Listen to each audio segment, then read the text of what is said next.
All right, hey everyone. Today is October 4th, 2024. My name is Chris Lucas, and my guest today is Herb Solinsky, and we'll be talking about the biblical calendar and how it's reckoned.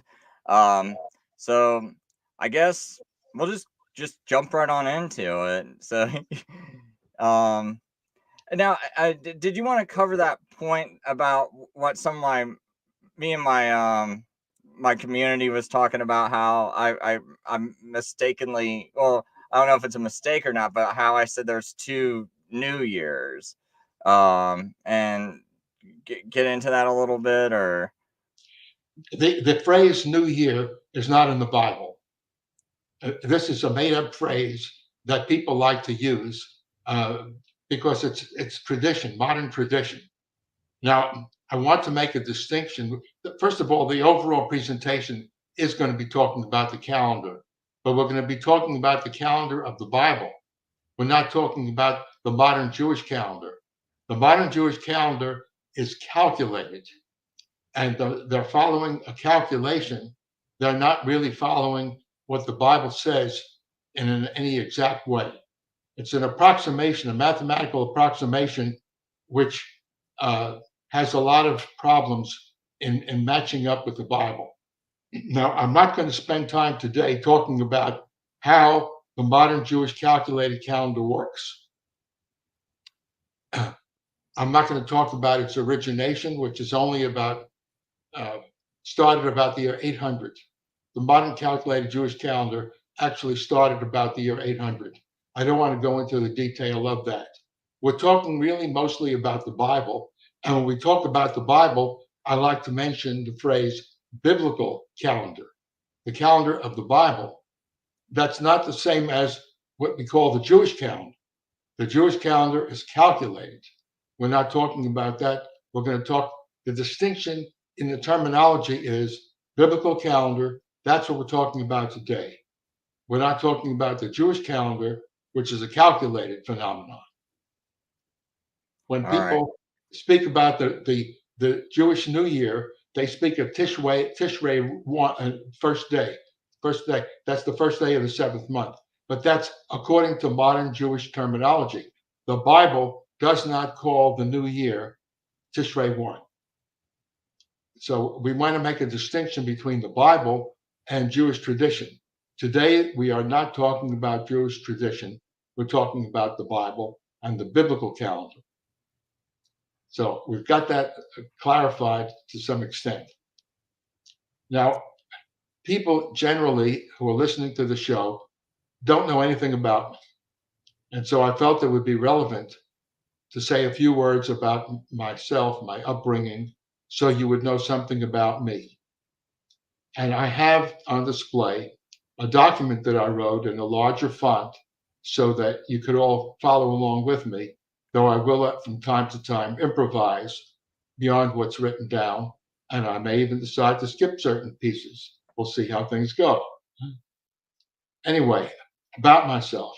As a child growing up in New York City of Jewish parents, my father paid a Jewish synagogue the fee for my education in Judaism after public school hours. In other words, I grew up as a Jew.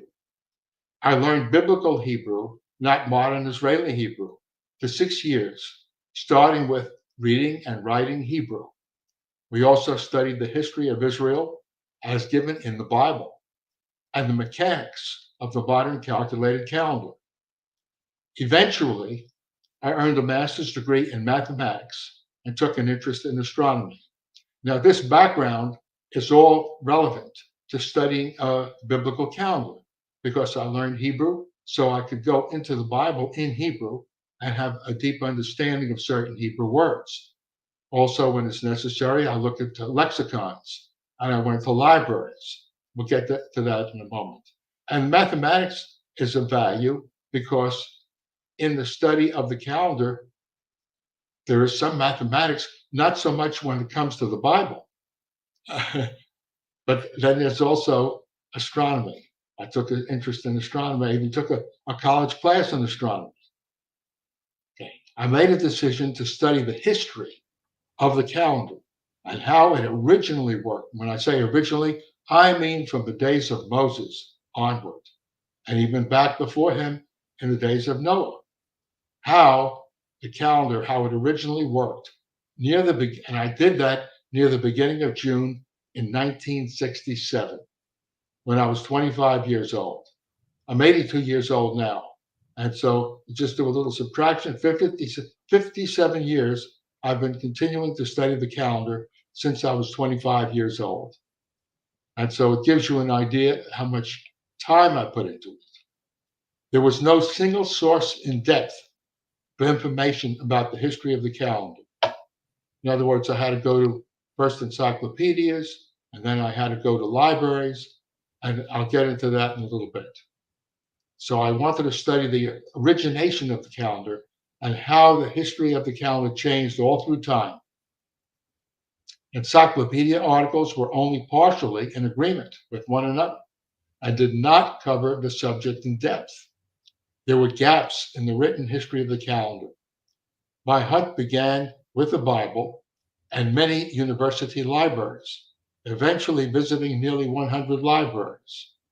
I mean, I could stop. I went to the University of Chicago. I went to Harvard University. I went to UCLA, and I went to, but specifically to Hebrew Union College in Cincinnati, Ohio. On the calendar, that library is fantastic when it comes to the calendar. There were many, many shelves of books on the calendar in that library, some going back to the 1800s. I have up to 12,000 photocopies from books on the calendar. Besides this, I have made studies on related subjects, such as the Dead Sea Scrolls, ancient Babylonian astronomy, ancient Greek astronomy, ancient Egyptian astronomy, Philo of Alexandria, Josephus, the Talmud and the calendar, the agriculture of barley. Now, I want to make a point here concerning the agriculture of barley. When I studied that, all told, eventually I wound up with over 800 pages of photocopies about barley. I'm going to get it a little bit here later.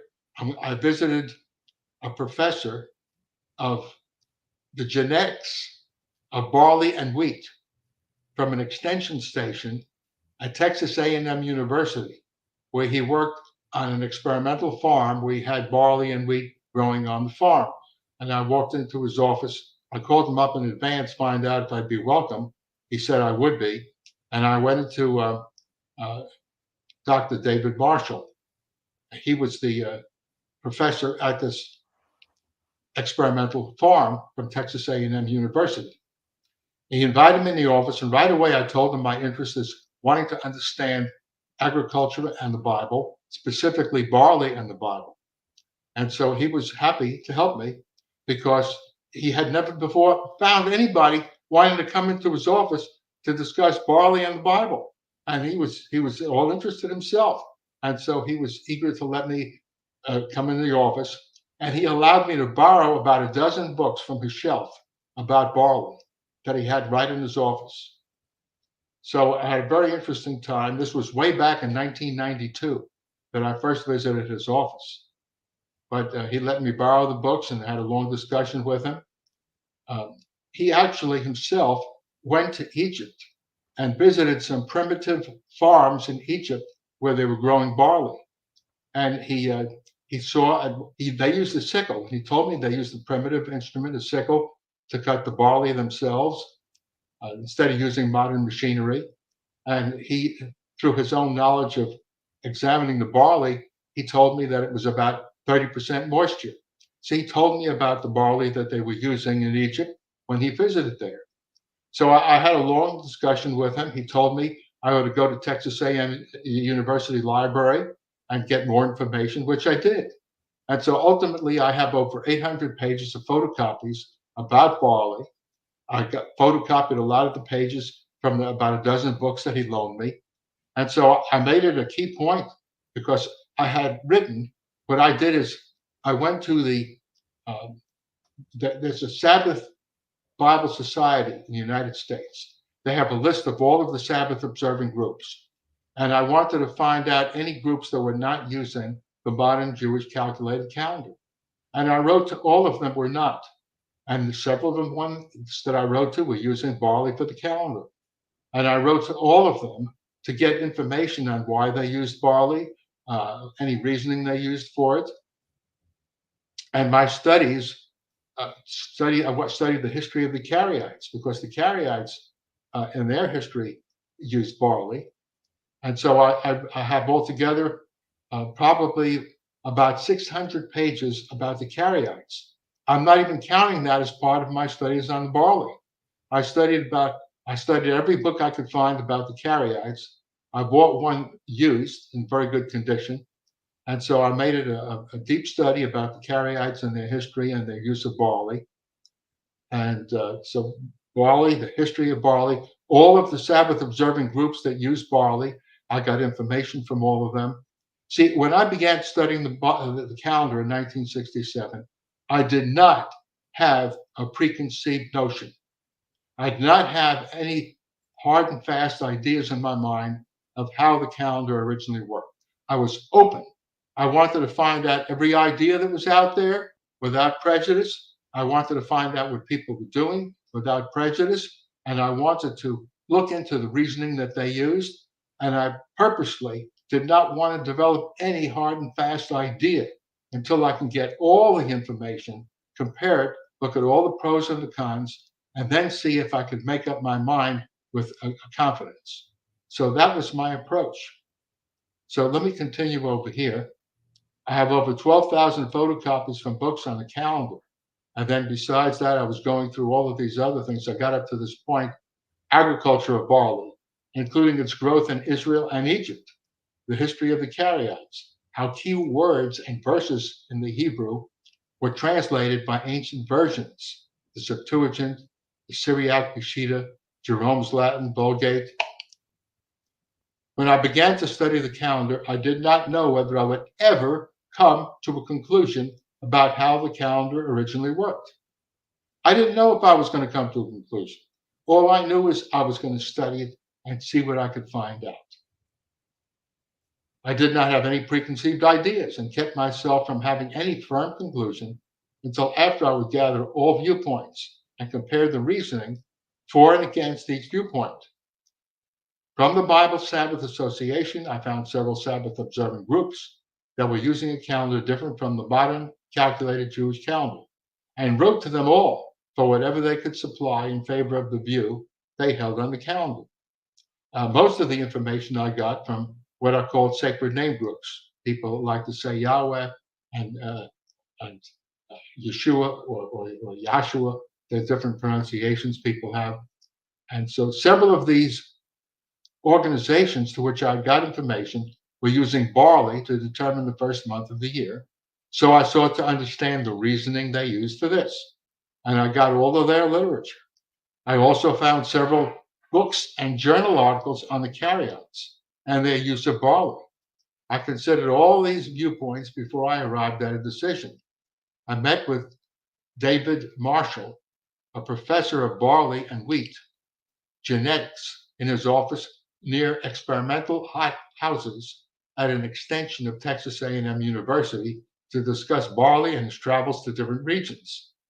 He told me about his visit to primitive farmers in Egypt, where they used the ancient sickle to harvest barley, and what its moisture content was when they harvested. He was eager to help, since no one from the public had ever before come to him wanting to understand how barley fits into understanding the Bible. After 14 years, and the 14 years brought me to various university libraries, it brought me to Hebrew Union College Library. I spent the last week of 1979, I spent 6 days at the library at Hebrew Union College in Cincinnati. I drove all night after the Sabbath, got there Sunday morning when the library opened, showed him my driver's license from Texas, telling him I'm here to study the calendar. And they thought that I was Jewish and I had a Jewish background, but I didn't say that I was already Christian by that time. But at any rate, They told all of the people who worked in the library if I needed help finding something, they would help me. And so they were very helpful. And so I stayed from the time the library opened till the time it closed for 6 days. An interesting thing happened after the first few days. I got 3 books in German. I studied German in college, and there were 3 books from the 1800s written in German. And I took them up to the front desk. I said, the library is about to close. I don't want to find these books again. Could you please keep them at the front desk so as soon as I come in the morning, I can get these 3 books and I won't have to look for them again. And they said, I know you'll be back in the morning. You've been here every moment from the time you open till the time you close. Take them to the hotel with you. I said, I'm not a student. They said, I don't care. You'll be back. We'll let you take those 3 books from the 1800s in German, take them to the hotel, and just bring them back in the morning. And so I was surprised, but that's what they did. And so I stayed up to 2 o'clock in the morning, determining what pages I wanted to photocopy. When I got it, photocopies were only 5 cents a copy. And so I brought rolls and rolls of nickels. By the time I left after 6 days, I had photocopied 1,000 pages. Spent a whole lot of time in the library. Looked through every important book that I could find on the calendar. Anyway, that was after 12 years of the 14. And then the remaining 2 years, I spent a lot of time looking through those 1,000 pages and then looking further. But it took 14 years of coming to a conclusion. After studying the Karaites, after studying all of the articles from these different church organizations that were using barley, but I really compared it heavily, and I finally came to a conclusion. Now, we're going to see, as I go later on into this, the reasons that I finally arrived at what I did. But I dug very carefully into the Hebrew about the barley, and this lecture is going to be divided into 2 parts. The first part has to do with using reasons that people use for the barley. And I'm going to explain what's wrong with the reasoning. And then after I get finished with spending an awful lot of time on the barley, then I'm going to get into the equinox, because the title of this is Barley or Equinox. And I'm going to go through reasoning.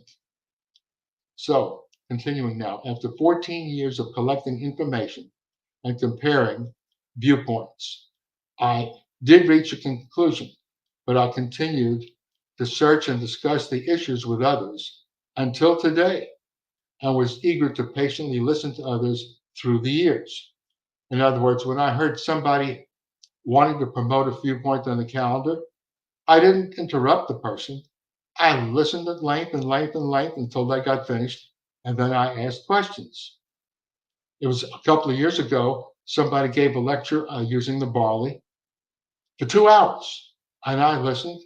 I was in the audience.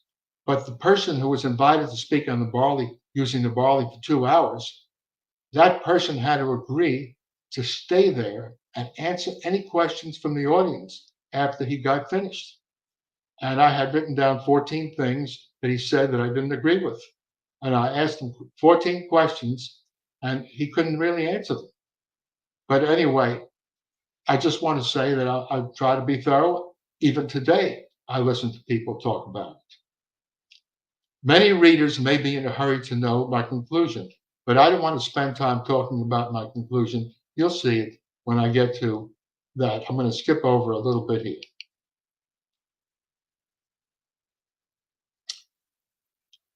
First of all, I want to say the paper will not cover the entire subject of the calendar and all the proposed ideas. It will only focus on the question of whether the barley or the vernal equinox is used to determine the first month according to the biblical evidence.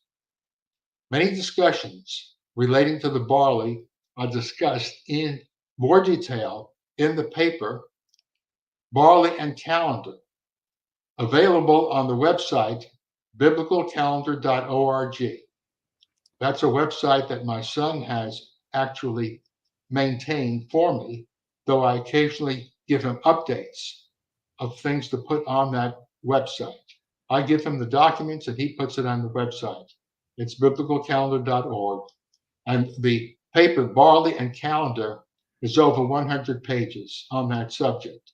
And much of the information I'm going to present today is extracted from that particular paper that's available for free download. And I Also, do got tonight's PDF and your biblicalcalendar.org site in the video description if people want to find that, what he's presenting up on the screen, or find his website. You can also go to the video description and do that. And can I just add one more thing real quick? I'm sorry to interrupt you, but man, it's incredible the amount of, like, so far what I'm hearing about you knowing German, getting these German books, knowing astrology. Like, this is incredible to me, like how much knowledge you have as you're approaching this subject. So I just wanted to just say that real quick. And even one of my listeners, they said the same thing. They said, wow, that the experience is awesome.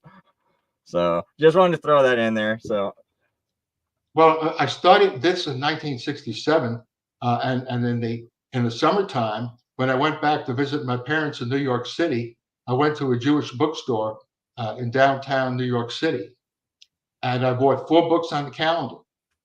So I didn't limit it only to libraries. I have Maimonides' full-length book on the calendar. I have several full-length books on the calendar, besides just the 4 that I got in 1967. Now, I don't want to get too sidetracked onto these other excursions, but I have books on the calendar beyond the 12,000 pages of photocopies from various libraries, just on the calendar. Besides that, Barley over 800 pages. Besides that, the Carryites, several hundred pages. Okay. Now, chapter 2. Motivation to study the calendar. What was the motivation? The motivation is really the desire to keep the festivals when they're supposed to be kept. I knew from my upbringing as a Jew that the modern Jewish calendar really was not the calendar Moses used. Moses did not have that fancy calculation that's used. And so I wanted to study it from way back, from biblical times. Let's look at Leviticus chapter 23, verses 1 through 4. Leviticus 23. And Yahweh spoke to Moses, saying, speak to the children of Israel, and you shall say to them, the appointed times, the Hebrew word is moed for the word appointed times, the appointed times of Yahweh, which you shall proclaim them, holy convocations. They are these, my appointed times. 6 days shall work be done, and the 7th day is a Sabbath of solemn rest, a holy convocation. You shall do no work.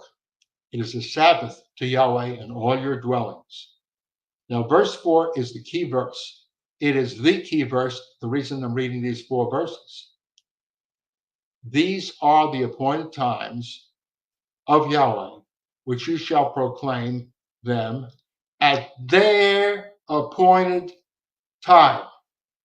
That is the key verse, the key phrase. At their appointed times. You shall keep these are the appointed times which you shall proclaim them at their appointed times. Now, their appointed times are not the modern calculated Jewish calendar. They have appointed times. And so through a study of the Bible and history and relating it to the Bible, my goal was to try to figure out when are they, and then to keep them at their appointed times, which are not the same as the calculated Jewish modern calendar. That was my goal. I wanted to figure out, can I know what it was? And I want to do it at their appointed times. Verse 4 is telling us that each of the appointed times should be proclaimed only at their appointed time, not at some other time. Leviticus 23 mentions all the commanded holy days, including the Sabbath. It is Yahweh who declares these days holy. In biblical history, no one was authorized to change the nature of the biblical months, when they began or the time of the first month. The goal before us is to study these matters. Now I want to go into a very, very interesting aspect. Luke chapter 2, verses 41 and 42. It puts Yeshua in the forefront. Let's see how it does that. It'll take a paragraph to get into that, and I'll have a translation of Luke 2, 41, 42 in a moment. When Nehemiah chapter 8, in verse 2 and 9, mentions the seventh month is being kept, it states, "This day is holy to Yahweh." That was the first day of the seventh month. Could a different day be holy as the first day of the seventh month? No. The Bible itself declares that day is holy. This shows that Ezra and Nehemiah, who were together in that chapter, were keeping the correct calendar at that time. Why was it correct? Because Scripture is our guide. Scripture says this day is holy.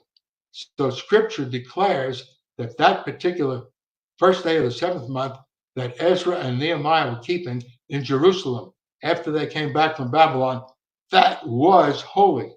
It was truly the first day of the seventh month. They had the correct calendar when they returned from Babylon, and the first day of the seventh month. Now let's read Luke chapter 2, verses 41 and 42. It says, "And his parents went into Jerusalem year by year at the feast of the Passover." So it was not just a one-time event. It was every year, annually, his parents went. "And when he was 12 years old, they went up to Jerusalem according to the custom of the feast." Luke chapter 2, 41, 42 is very important. It shows that Yeshua was with his parents, keeping the Passover at the temple in Jerusalem on an annual basis, not just 1 year.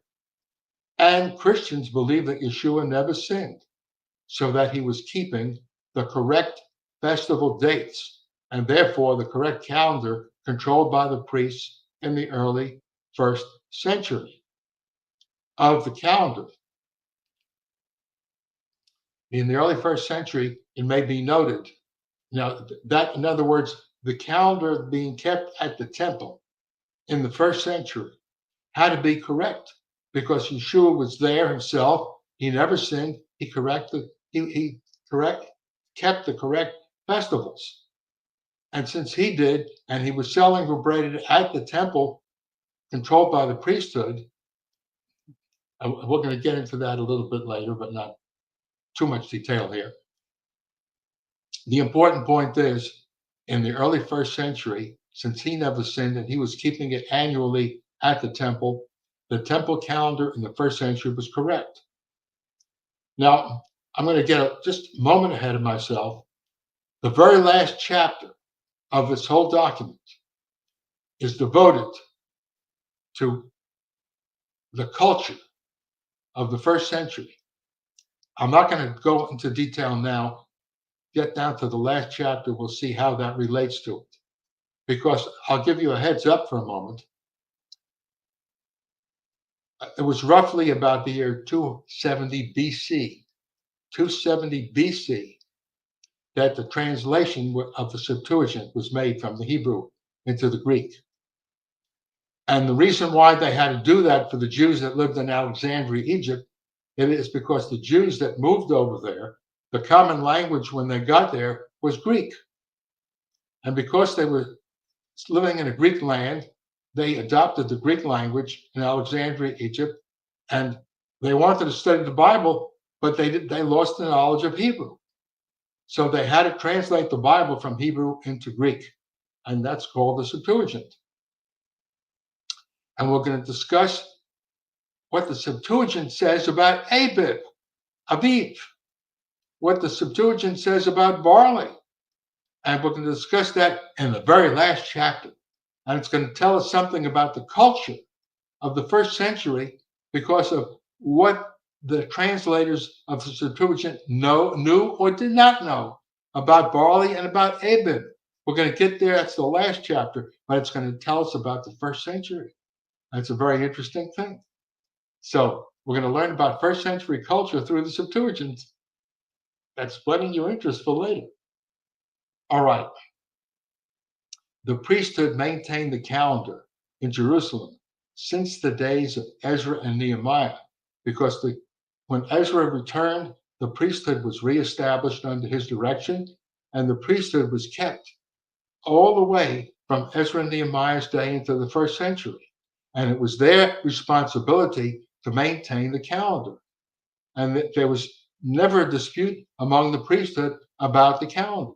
They kept it from the time of Ezra all the way into the first century, all the way into the time of Yeshua, when he kept it also in the temple controlled by the priesthood. All right. The priesthood maintained the calendar in Jerusalem since the days of Ezra and Nehemiah.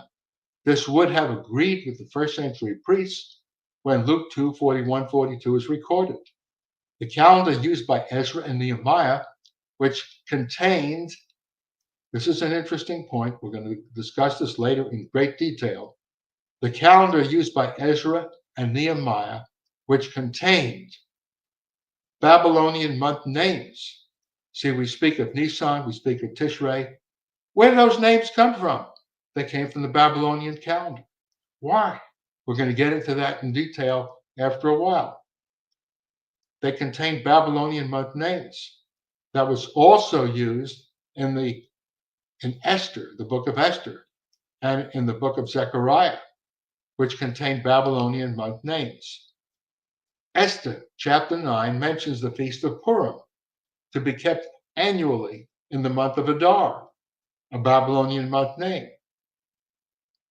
Now, that is the 12th month, but specifically, when Esther chapter 9 mentions the keeping of Purim, it specifically says on the 14th and 15th day every year in Adar.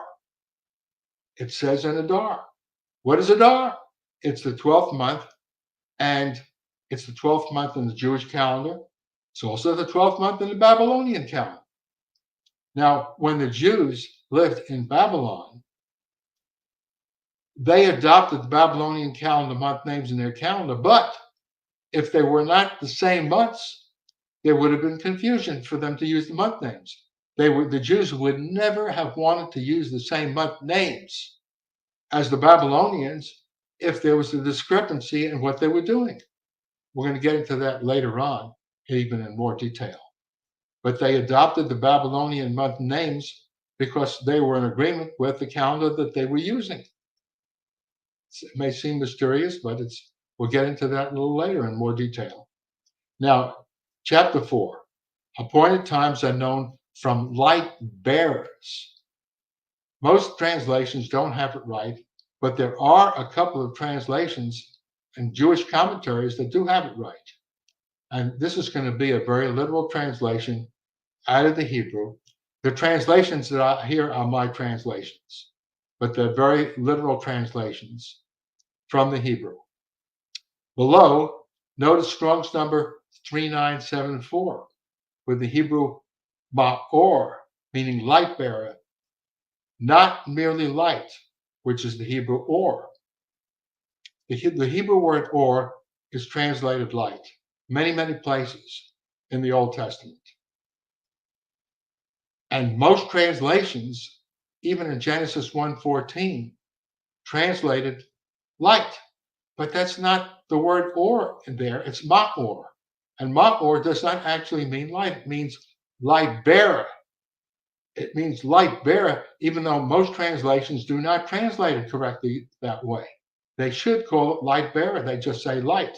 But it's not or. Or is light, but it's ma'or, light bearer.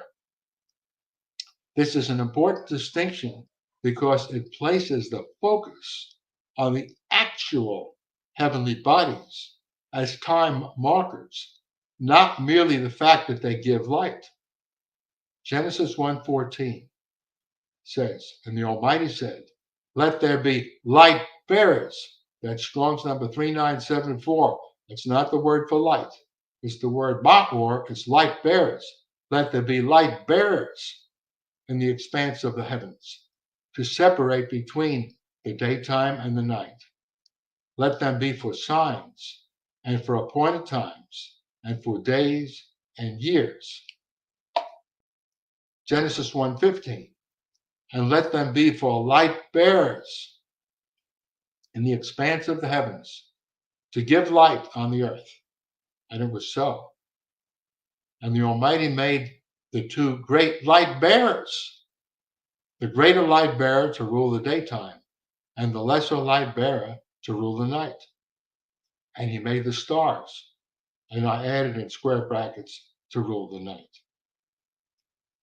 Verse 17. And the Almighty set them in the expanse of the heavens to give light upon the earth, and to rule by daytime and by night, and to separate between the light and the darkness. And the Almighty saw that it was good.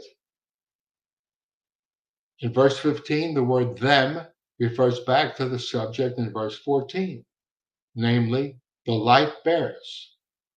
Thus, verse 15 is saying in essence, let the light bearers be for lights to give light on the earth. Even the names of the heavenly bodies are absent. In other words, it doesn't say sun, moon, it doesn't give names. It's talking about the light bearers.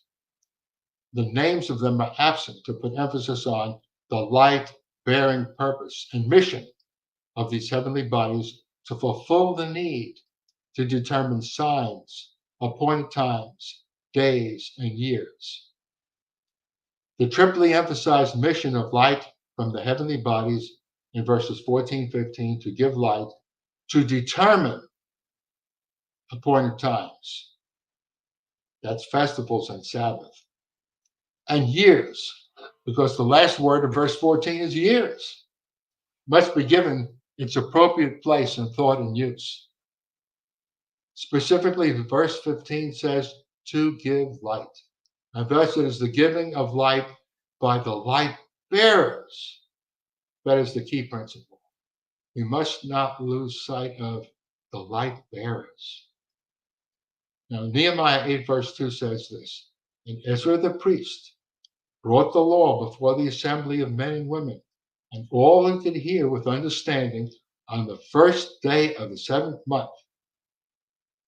Verse 9, and Nehemiah, who was the governor, and Ezra the priest, the scribe, and the Levites who taught the people, said to all the people, today is holy to Yahweh your Almighty. In other words, they had the correct first day of the 7th month.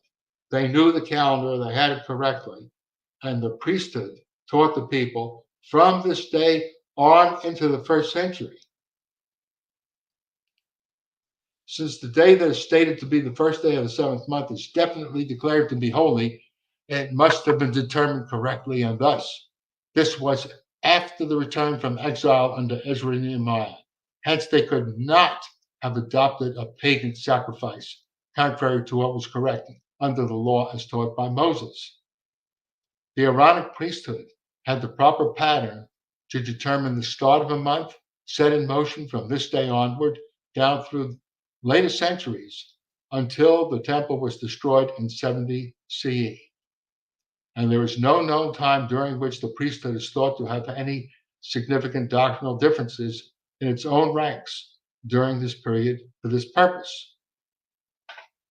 Oh, well, there were some political clashes among some of the priests during that time period, but they didn't have doctrinal upheaval. Genesis 1, verses 14 through 15 includes the concept that festivals, the Sabbath, and the years are to be determined by light bearers in the heavens. Thus, the biblical calendar is determined by light bearers in the heavens. Now, Psalm 136, verse 7 says, to him who made great lights, the sun to rule by the daytime, the moon and the stars to rule the night. Exodus chapter 34, verse 22 mentions that the Feast of Weeks occurs at about the time of the first fruits of the wheat harvest. That's an interesting statement. Feast of Weeks occurs about the time of the first fruits of the wheat harvest. The fact that the Feast of Tabernacles relates to a time literally described as, quote, in your gathering of the produce, unquote. The Hebrew does not actually have a past tense for this. That phrase occurs in three places: in Exodus 23:16, in Leviticus 23:30, verse 39, and in Deuteronomy chapter 16, verse 13. Literally, it's in your gathering of the produce, but most translations translate it as a past tense. It's not actually a past tense. It's an ongoing present tense. And the reason why it is because the major crops in the fall, which is when the approximate time of the Feast of Tabernacles occurs, that time in the fall, there are olives, there were other fall crops. In the summertime, starting out with figs and eventually olives and grapes. The three main crops at that time of the year were figs, olives, and grapes, and they spanned a few months. Since they span a few months, it's in your gathering. It's not a past tense. And so when we look literally at the way the Hebrew is not a past tense, and translations that translate it as a past tense are not exactly correct. Anyway, see, that's why it's helpful to study some Hebrew, so you get things exact. So it was helpful for me to study the calendar after knowing some Hebrew.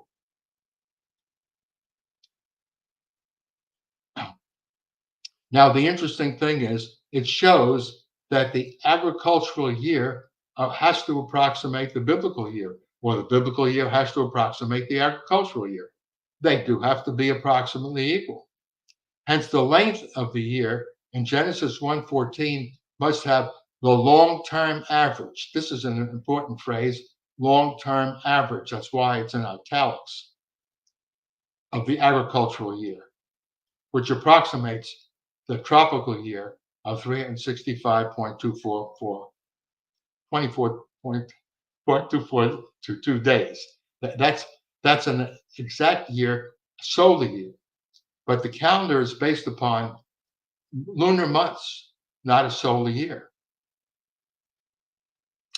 And so we're not going to go into the solar year that much, but it's the long-term average.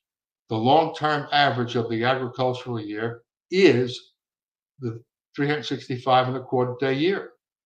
That's the long-term average. Now, chapter 5, the Aaronic priesthood has a role regarding the calendar. It's an important principle. Now, there are some people like to bring up the fact that when the temple was destroyed in the year 70, the Aaronic priesthood ceased. That's a correct statement. But believe it or not, today, in training, we do have a priesthood that have the genealogy from Aaron. They've verified through tradition along with genetics, and they've verified different people who claim to have descent from the priesthood, and they have looked at the DNA, and all the people who claim such descent have agreed in their DNA. And so they actually have people in training today in Israel for the priesthood that claim that they are descendants of the priests. And they are in training today. And the interesting thing is that in the book of Joel, there are three places. In the book of Joel, the setting of it, if you look at it carefully, it's all the near future. The book of Joel is in the near future. And if you look through carefully, priesthood is mentioned 3 times in the book of Joel. And Yahweh is speaking to the priesthood in the book of Joel in the near future. So it shows the book of Joel is a witness that the priesthood will be reestablished and functioning in the near future. And Yahweh is going to recognize that priesthood. And that priesthood is going to reestablish the calendar. The biblical calendar, not the modern calculated Jewish calendar. Interesting thing. One of them was interviewed, and I saw an interview on the internet. One of the priests in training was saying, Are you going to establish the modern calculated calendar when you start doing things? No, we're not going to use the calculated calendar. It's wrong. That's what one of the priests in training said on an interview on the internet. And so what we're going to do is we're going to discuss the biblical calendar. It's an interesting thing that even the priesthood in training recognized the calculated calendar is not correct. All right, chapter 5, the Aaronic priesthood has a role regarding the calendar. According to the law of Moses, activities related to the calendar are required to be performed by the Aaronic priesthood, specifically at the beginning of each month. In the context of Numbers chapter 10, verses 1 through 10, notice the following activity of the priesthood. Numbers chapter 10, verse 8. And Aaron's sons, the priests, shall blow. And if you look back at the beginning of the chapter, it's talking about 2 silver trumpets. So I added in square brackets the 2 silver trumpets. And on the day of your gladness, this is verse 10, and on your appointed times, that's the festivals, and at the beginning of your months, you, the priests, shall blow with the 2 silver trumpets over your burnt offerings and over the sacrifices of your peace offerings, and they shall be to you for a memorial before your Almighty. I am Yahweh, your Almighty. And so the priests had the authority to blow 2 silver trumpets to announce the beginning of every month. They had authority for the calendar. And we're going to see that in Psalm 133. Psalm 133 shows the calendric unity of all Israel by the authority of the Aaronic priesthood. Psalm 133, verse 1. A song of the upward steps by David.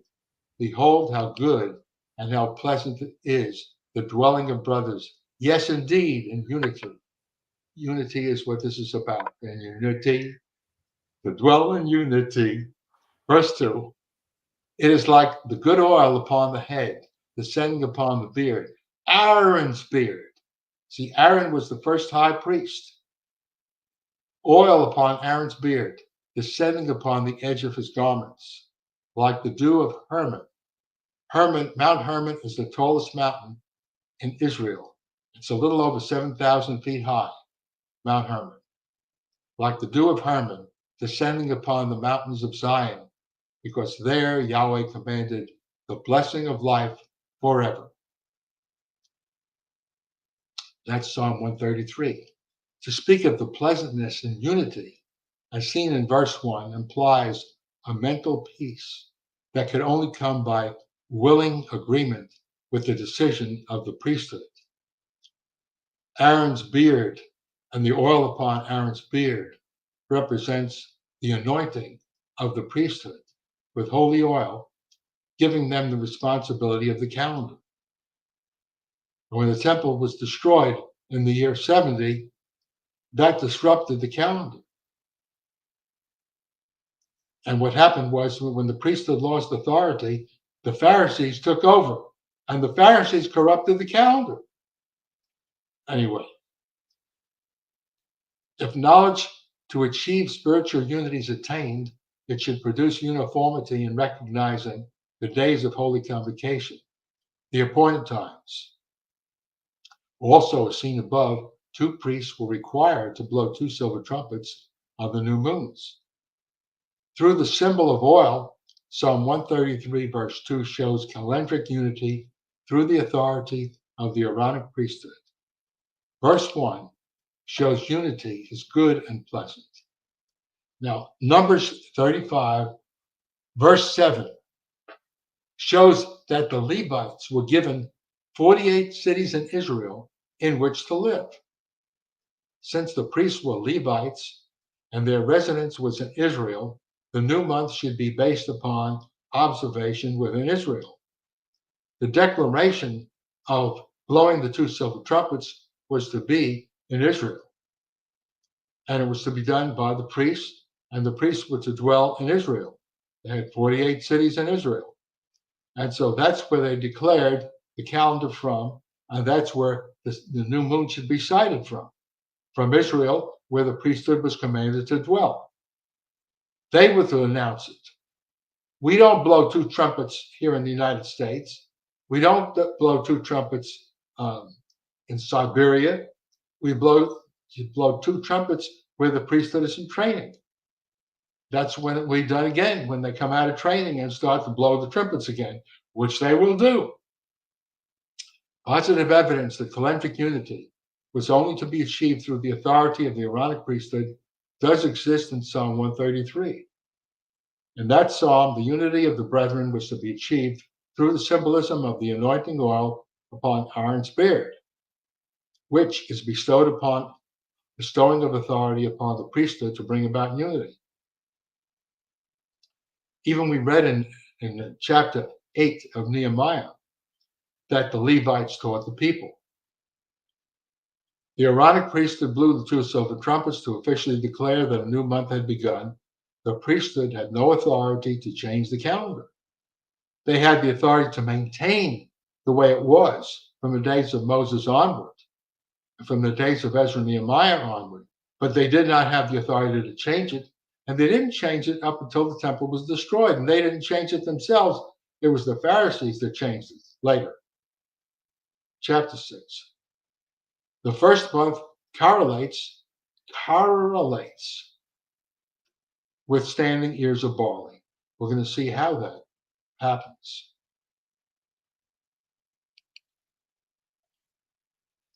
Deuteronomy, this is the chapter, and it's part A of this chapter.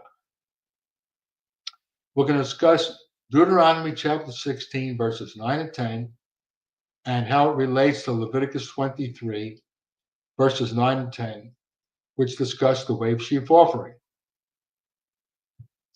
The following verse has certain words translated in italics. Now, here, square brackets. Whenever something is added that's not directly in the Hebrew, I use square brackets because the Hebrew is not there for them. So when the Hebrew is not there, I use square brackets to give it a sense. When italics appear, often the translator is guessing how to put in for italics. Deuteronomy 16:9. Now, this is a literal translation, and in square brackets, I added what's not in the Hebrew. Other translations may put in italics and translate it differently, but I wanted to put it in a way that's not prejudicial the way some italics have it. So this is what it actually says. There's one word that I put in the Hebrew in square brackets. The Hebrew standing grain. Standing grain is one Hebrew word, kama. And we're going to discuss that Hebrew word in a little bit.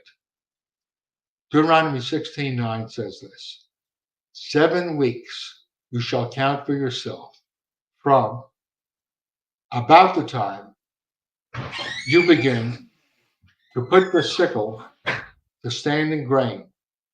You shall begin to count 7 weeks.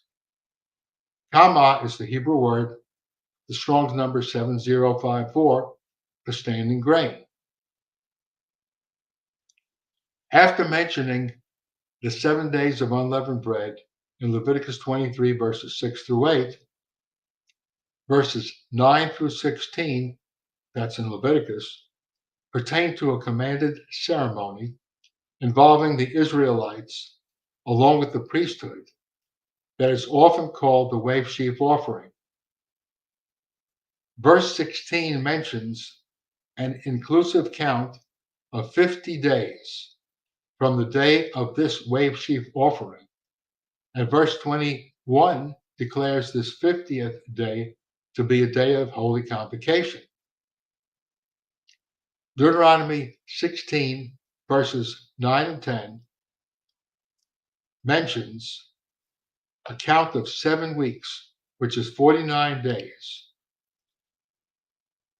ending with the Feast of Weeks. Numbers 28, verse 16 states that the Feast of Weeks is a day of holy convocation. By correlating these matters, it becomes clear that the unnamed day of the Holy Convocation on the 50th day in Leviticus 23, verse 21, is the Feast of Weeks. Hence, Deuteronomy 16, verses 9 and 10 is an outlined summary of matters that lead into the Feast of Weeks. Deuteronomy 16:9 mentions sickle to the standing grain, where standing grain is a translation of the Hebrew word kama, which is Strong's number 7054, and is found on page 879 of BDB. BDB stands for Brown Driver Briggs Commentary, Lexicon of the Hebrew. This word kama occurs 10 times in the Tanakh. The word Tanakh means the Hebrew scriptures, the Masoretic text. The word kama refers to mature grain 3 times out of the 10. And these are the 3 times. In Deuteronomy 23:25, it has that word kama twice. In Isaiah 17, verse 5, once. It refers to immature grain 3 times. And here are 3 times. And this is all pointed out in Brown Driver Briggs Lexicon on that page. And I give you the verses right here. 2 Kings 19:26, Isaiah 37:27, Hosea chapter 8, verse 7. In these 4 cases, the stage of growth is not indicated. So there's divided up 3, 3, and 4. 3 times it's used in one way for mature grain, and then it refers to immature time 3 times, and then 4 cases it's talking about growth, but it doesn't say what kind of growth. It's some unknown context. It's context you read it through. It doesn't explain what the growth is those other 4 times. It's the growth is not stated, but the point of discussing the word kama is the use of the word kama does not indicate what stage of growth the barley is in. That's the key point I'm trying to make. By looking at this verse in which the word occurs in Deuteronomy 16, verse 9, kama does not indicate anything at all about what stage of growth the standing grain is in. There are some people who make a claim that the grain has got to be ripe or almost ripe. But you cannot tell that from the verse. You cannot tell that from the word kama. The word kama is indefinite. You do not know if it's mature, if it's immature. You can't tell from the context. So I'm trying to make it very, very clear that you cannot tell from the context whether this is mature or immature grain. This is a really interesting point, man, because I've listened to 100 hours of videos on the calendar at least, and I haven't heard anyone bring up this point in this detailed of a manner. So I definitely don't remember someone bringing up all these intricacies about the word kama and the scripture references and actually showing that it doesn't mean it can mean mature or immature. So I just want to stress that point. I think that's a really interesting point. Well, the reason I'm bringing this up and stressing it so much is because people that want to use barley to determine the first month try to extract from verses that I'm going to be discussing, including this one, a stage of barley that it has to be at for the wave sheaf offering. And I'm going to point out here, as well as from Leviticus, that you cannot tell from the context what stage the barley is in. I'm going to discuss that in detail. That's why I'm bringing this up, because people that want to use this verse to try to claim a certain stage of the barley, you can't extract it from the Hebrew. You have to imagine something that's not here. And I want to make it clear.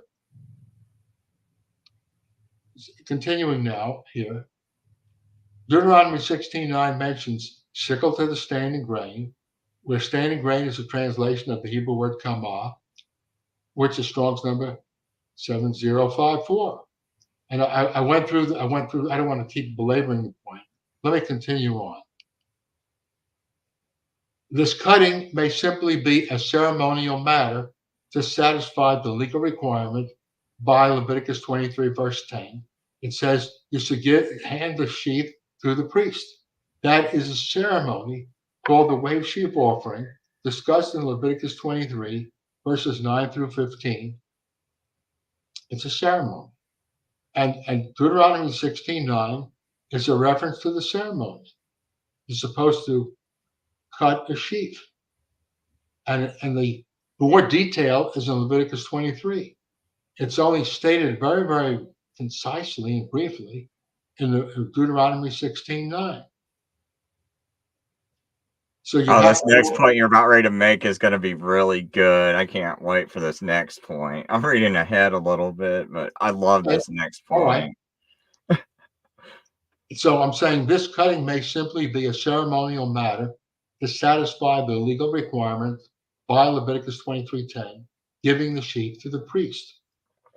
Some proponents of the use of barley to determine the first month claim that Deuteronomy 16:9 prohibits the harvest of grain until the day of the wave sheaf offering. Such thinking only comes from adding words that are not in the Hebrew, as shown by words in brackets in the above translation. The only prohibition is in the eating of the new grain until the wave sheaf offering, as seen in Leviticus 23, verse 14. Now, I'm going to get ahead of myself for a moment here, because later on, I have a chapter in this document in which I bring up Josephus and a quote from Josephus. And Josephus actually refers to this, and there are some people misinterpret Josephus.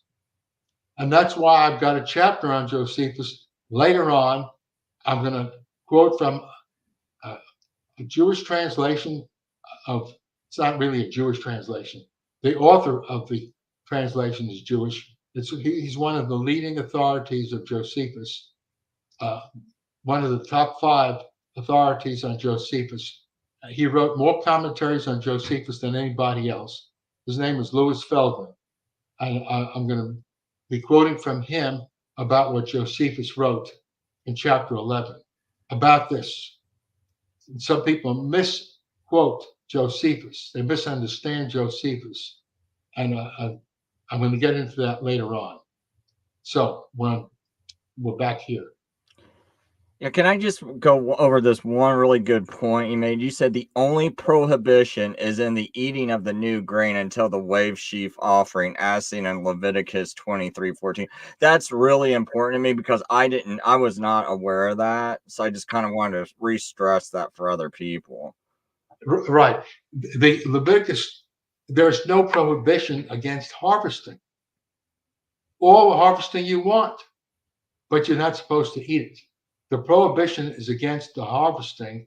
It's not against the harvesting, only against the eating.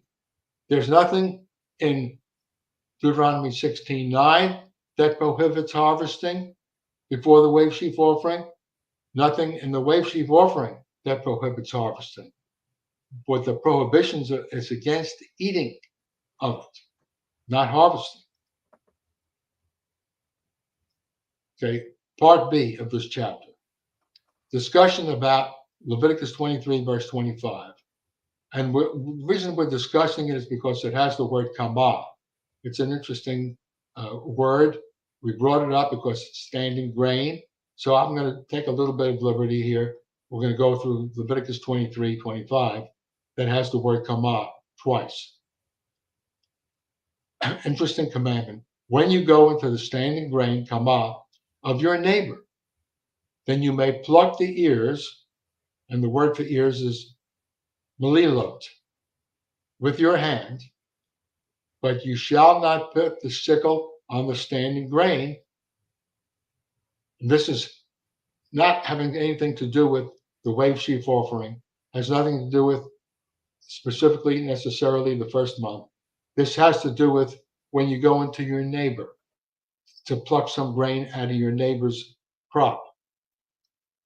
This is for poor people that want to gather some gleanings that don't have enough food to eat.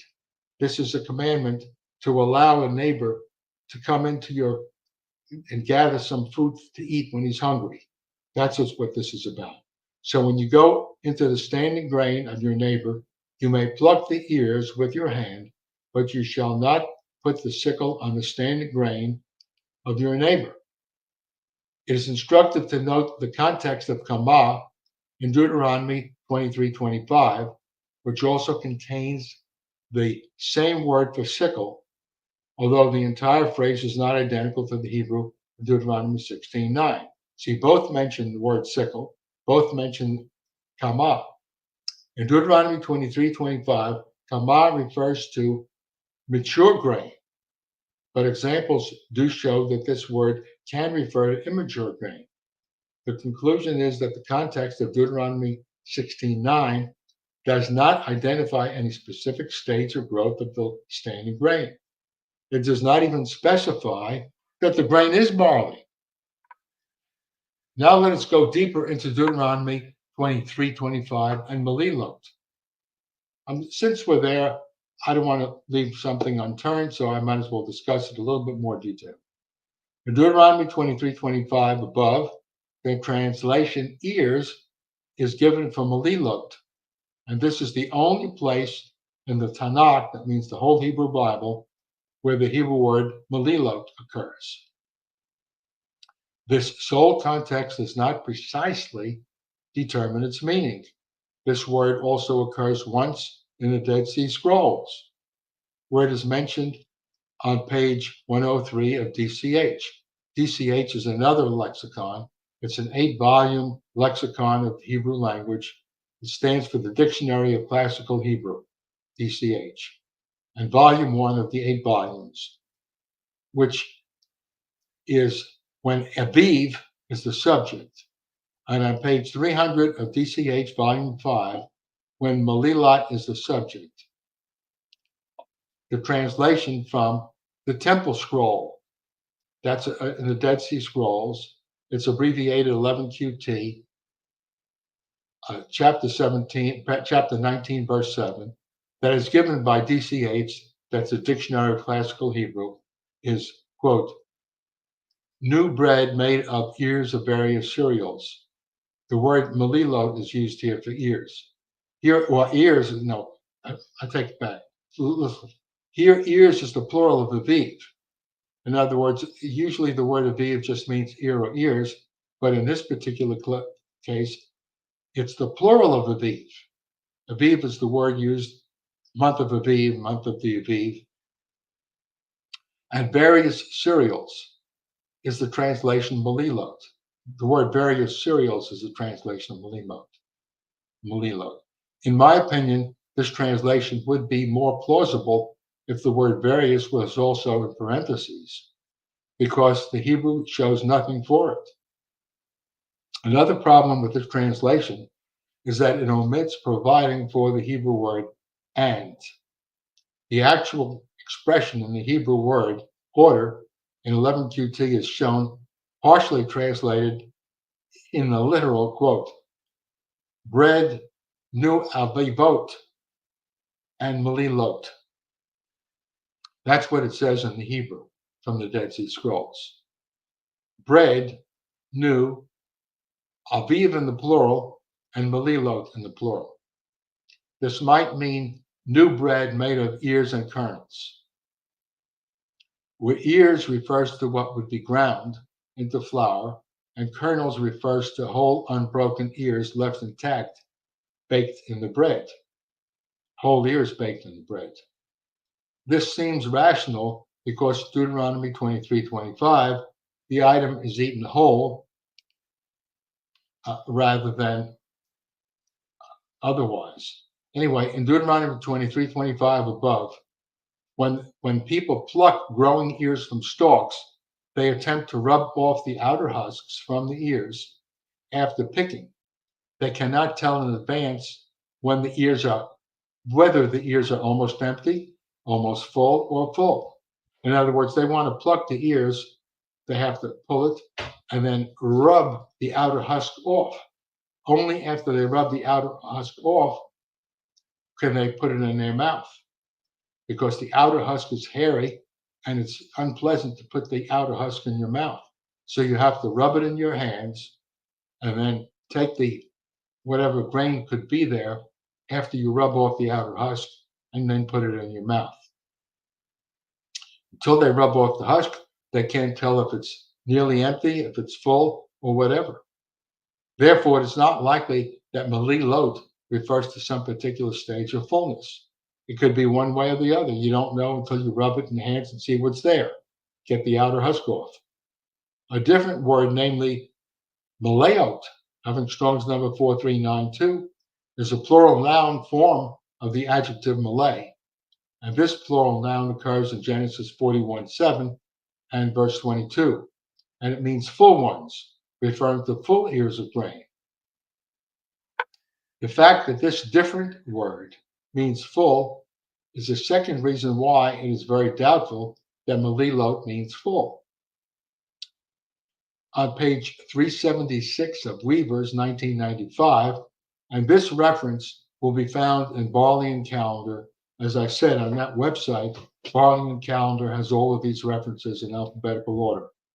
On page 376 of Weaver's 1995, that's the year the book was published, he mentions that the Greek word that is used in the Septuagint for Malilot means ears of stalks of grain. So this reference work gives a definition of Malilot, ears of stalks of grain. The Knox translation of Jerome's Vulgate translates this ears. So it's showing how Jerome translated it into the Latin.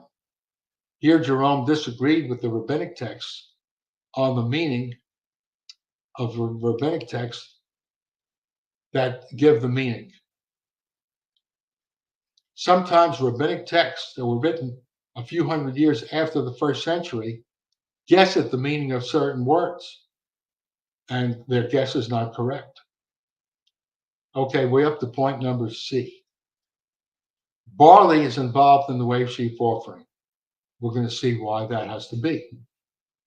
Leviticus 23 verse 10 says this. Now I'm going to give a literal translation directly from the Hebrew of verses 10 through 14 of Leviticus 23. Speak to the children of Israel and say to them, when you come into the land which I'm going to give to you and reap its harvest. Now, the word there, katsir, could either be translated harvest or crop. And that's why I put a slash there. I'm not being prejudicial. You could translate the word katsir in the Hebrew, harvest or crop, and you reap its harvest crop. It doesn't mean that it has to be ready to harvest. It could mean crop. Then you shall bring the first. The Hebrew word here is reshit. Now, I have looked at about 30 different translations out of the Hebrew of this word here in Leviticus 23:10 of the word reshit. About 30 different translations. About half translated first fruits, and about half translated first. Young's literal translation, for example, translated first. The very, very first word in the Hebrew, Genesis 1:1, says in the beginning. That's the very first three words in the entire Hebrew Bible, in the beginning. And when it says in the beginning, the first word is bereshit. Reshit is the meaning of the word beginning. So it's in the beginning, in the reshit. You don't say in the first fruits, Genesis 1:1. It's not in the first fruits. It's in the beginning. And the word here is reshit. It's not first fruits. King James Version and the New King James have the translation first fruits. Does not mean first fruits. There's a Hebrew word, bikurim, which means first fruits. This is not bikurim. It does not mean first fruits. It means first or beginning. And so that's another problem that people have here, is they mistranslate this word, reshit, as first fruits when it does not mean first fruits. See, the word first fruits implies a stage of usefulness to which you could give it for useful purpose. The word here, reshit, only means first. It doesn't necessarily mean, it doesn't mean first fruits. So it doesn't necessarily imply that it has to be useful here. That's an important point that I'm trying to bring out. If the word was bikurim, which does mean first fruits, then it would have to be definitely useful stage. But it doesn't have the word bikurim. The word reshit does not necessarily imply that it has to be a useful stage. It's a very, very significant point that I'm making here. It's not bikurim, it's not first fruits of your harvest crop. Now that word katsir occurs twice in this verse. Harvest or crop, one or the other. We're going to talk about that word katsir, translated harvest, in a little while in more detail. You give that first to the priest, the first sheaf. We're going to discuss that word sheaf in a little while. Leviticus 23, verse 11. And he shall wave the sheaf before Yahweh for your acceptance on the morrow after the Sabbath. The priest shall wave it. You see, Yeshua is given for our acceptance. So Yeshua is a type of this sheaf. That's certainly true in terms of understanding its meaning.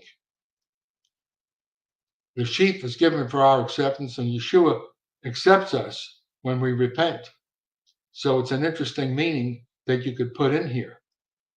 Verse 12. On the day that you wave the sheaf, you shall offer a year-old male lamb without blemish for a burnt offering to Yahweh. And so this is a type of the sheaf. On the day that you wave the sheaf, you shall offer a year-old male lamb, and it's unblemished, without blemish. That's also a type of Yeshua for a burnt offering to Yahweh. Verse 13. And a cereal offering with it, 2 tenths of an ephah of fine flour mixed with oil, an offering by fire to Yahweh, a pleasing odor, and its drink offering of a fourth of a hin of wine.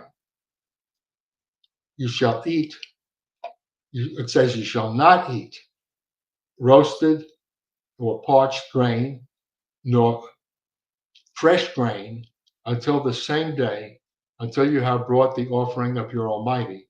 It's a statute forever throughout your generations in all your dwellings. Now, the point of verse 14 is you can't eat it. It doesn't say you can't harvest it. Only you can't eat it in any form. You can't eat it in the form of bread. You can't eat it in the form of fresh grain. You can't eat it in the form of roasted or parched grain. No form can you eat it. There's no prohibition against harvesting it, only against eating it. That's the important point over here. In Leviticus 23, verse 10, the phrase, when you come into the land, is often used in the special sense of, quote, from the time that you come into the land onward, not specifically when you come into the land for the very first time. And this is seen in the following examples. I put this in here just so you could see that the phrase, when you come into the land, it's not specifically referring to the very first time they came into the land. It means year after year after year when you come into the land. From that point onwards, all through the centuries, that's what it means. From that point onward, through the centuries. And these verses indicate that meaning when you come into the land, onward. Leviticus 23, verse 10. It mentions the word harvest, and that's the important word I'm going to discuss next. Ketzir, Strong's number 7105. That word ketzir is twice in Leviticus 23, verse 10. And I translated it with a slash. Could mean harvest or could mean crop. This word occurs on page 894 of Brown Driver Briggs, where three meanings are derived from the biblical context. These are the three meanings given on Brown Driver Briggs. Meaning number one, process of harvesting. Number two, what is reaped, harvested, crop. Meaning three, time of harvest. Three different meanings. The second meaning is often overlooked. See, I have heard people who want to use barley to determine the first month claim that the word harvest in Leviticus 23, verse 10 means it has to be ready for harvest. Not so. It's only one of the three meanings that it can have. That's the important point I'm trying to bring across. The word ketzir does not have to mean it's ready to be harvested. It could simply be a reference to the crop. Nothing necessarily more. And so the use of the word ketzir in Leviticus 23, verse 10 does not imply that the time of harvest has to be here. Even though some people make the claim without going into the discussion of the Hebrew word ketzir. I'm trying to discuss the meanings that the word ketzir has. And it doesn't have to mean ready for harvest. It's a very, very significant point because people who want to use barley often insist it has to mean ready for harvest when the word ketzir does not have to mean that. Yeah, I never noticed that until you pointed that out. I would have never thought about that. I would have just kind of assumed, unless I went and actually started reading that actual Hebrew word, and because it bothered me or something, then I would look at. But if you would have never brought that up, I would just think in my mind, if an English translation said harvest, I'm just thinking, oh, harvest, not like it's ready to harvest or something, or it's in the process of being harvested. So. Yeah, that's a great point. So it can mean crop or harvest, and it probably more leans towards crop. Well, that's the general meaning that the word has. But I'm going to go through, give some examples. I'm just pointing out the page number of Brown Driver Briggs. We could find out all three meanings. The second meaning is often overlooked. Now, it so happens the way that this thing on the screen slide sometimes blocks a little bit of my words at the very bottom of the page. And so that's just, I have to accept that, put up with that. Consider some examples. This is showing three meanings. Some people who promote the use that Leviticus 23:10 teaches that the barley must be harvest ready. The crop must be harvest ready at the time of the wave sheaf offering. Promote the view that harvest must mean harvest ready. This only comes from the third meaning above, given in Brown Driver Briggs. But this meaning is not provable from the context of the wave sheaf offering. Next, what type of grain is involved in the wave sheaf offering in Leviticus 23, verses 9 through 14? There is no direct statement about this in the Tanakh, that means the Hebrew Bible, but there is clear indirect evidence from Leviticus 23, verse 10 and verse 14. Leviticus 23, verse 10 concerns some technical details that are discussed elsewhere. So verse 14 will be discussed now. Since Leviticus 23, verse 14, we already read it, forbids the eating of grain products from the new crop of the land until the wave sheaf offering. This implies that the first species of grain that ripens is the crop most affected by this prohibition? 2 Samuel chapter 21, verse 9 says, quote, in the days of harvest, in the first days, at the beginning of the barley harvest. And so it shows that barley is the first of the grains to be harvested, which I knew anyway from studying all about barley and talking in the office of that professor. Anyway, did a lot of study on barley. It's the first grain to be harvested. Here's some translations. Add the second word days in italics, indicating it's not in the Hebrew. But the Hebrew word translated first days, or days in square brackets, is reshinim, the masculine plural form of Rishon, Strong's number 7223, found on page 911 of Brown Driver Briggs. The Hebrew word for days is also masculine plural, so that the word days is implied, yet absent. This verse is clarifying that the beginning of the grain harvest, this is referring back to 2 Samuel chapter 21, verse 9, that the beginning of the grain harvest is when barley is reaped.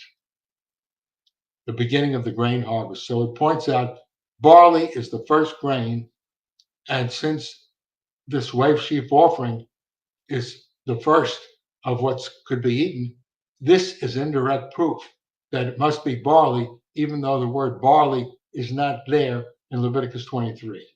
I'm just giving you evidence elsewhere from the scripture that it must be barley, even though barley is not stated there. Okay, this shows that barley is the first major crop to be reaped when the weather is warming after the cold of winter, although any full study of agriculture in Israel would reveal this. The wave sheaf offering must pertain to barley because it is the first grain crop to ripen. Ruth chapter 1, verse 22 ends with, quote, at the beginning of the barley harvest. The Hebrew phrase used here on Ruth also appears at the end of 2 Samuel 21, verse 9. Also in Exodus chapter 9, verse 31-32, shows that the barley matures before wheat and spelt. Obviously, there is some correlation. That's how I can get rid of that word slide, by moving the cursor a little bit. I just learned something. Obviously, there is some correlation between the first biblical month and the presence of standing ears of barley in Israel.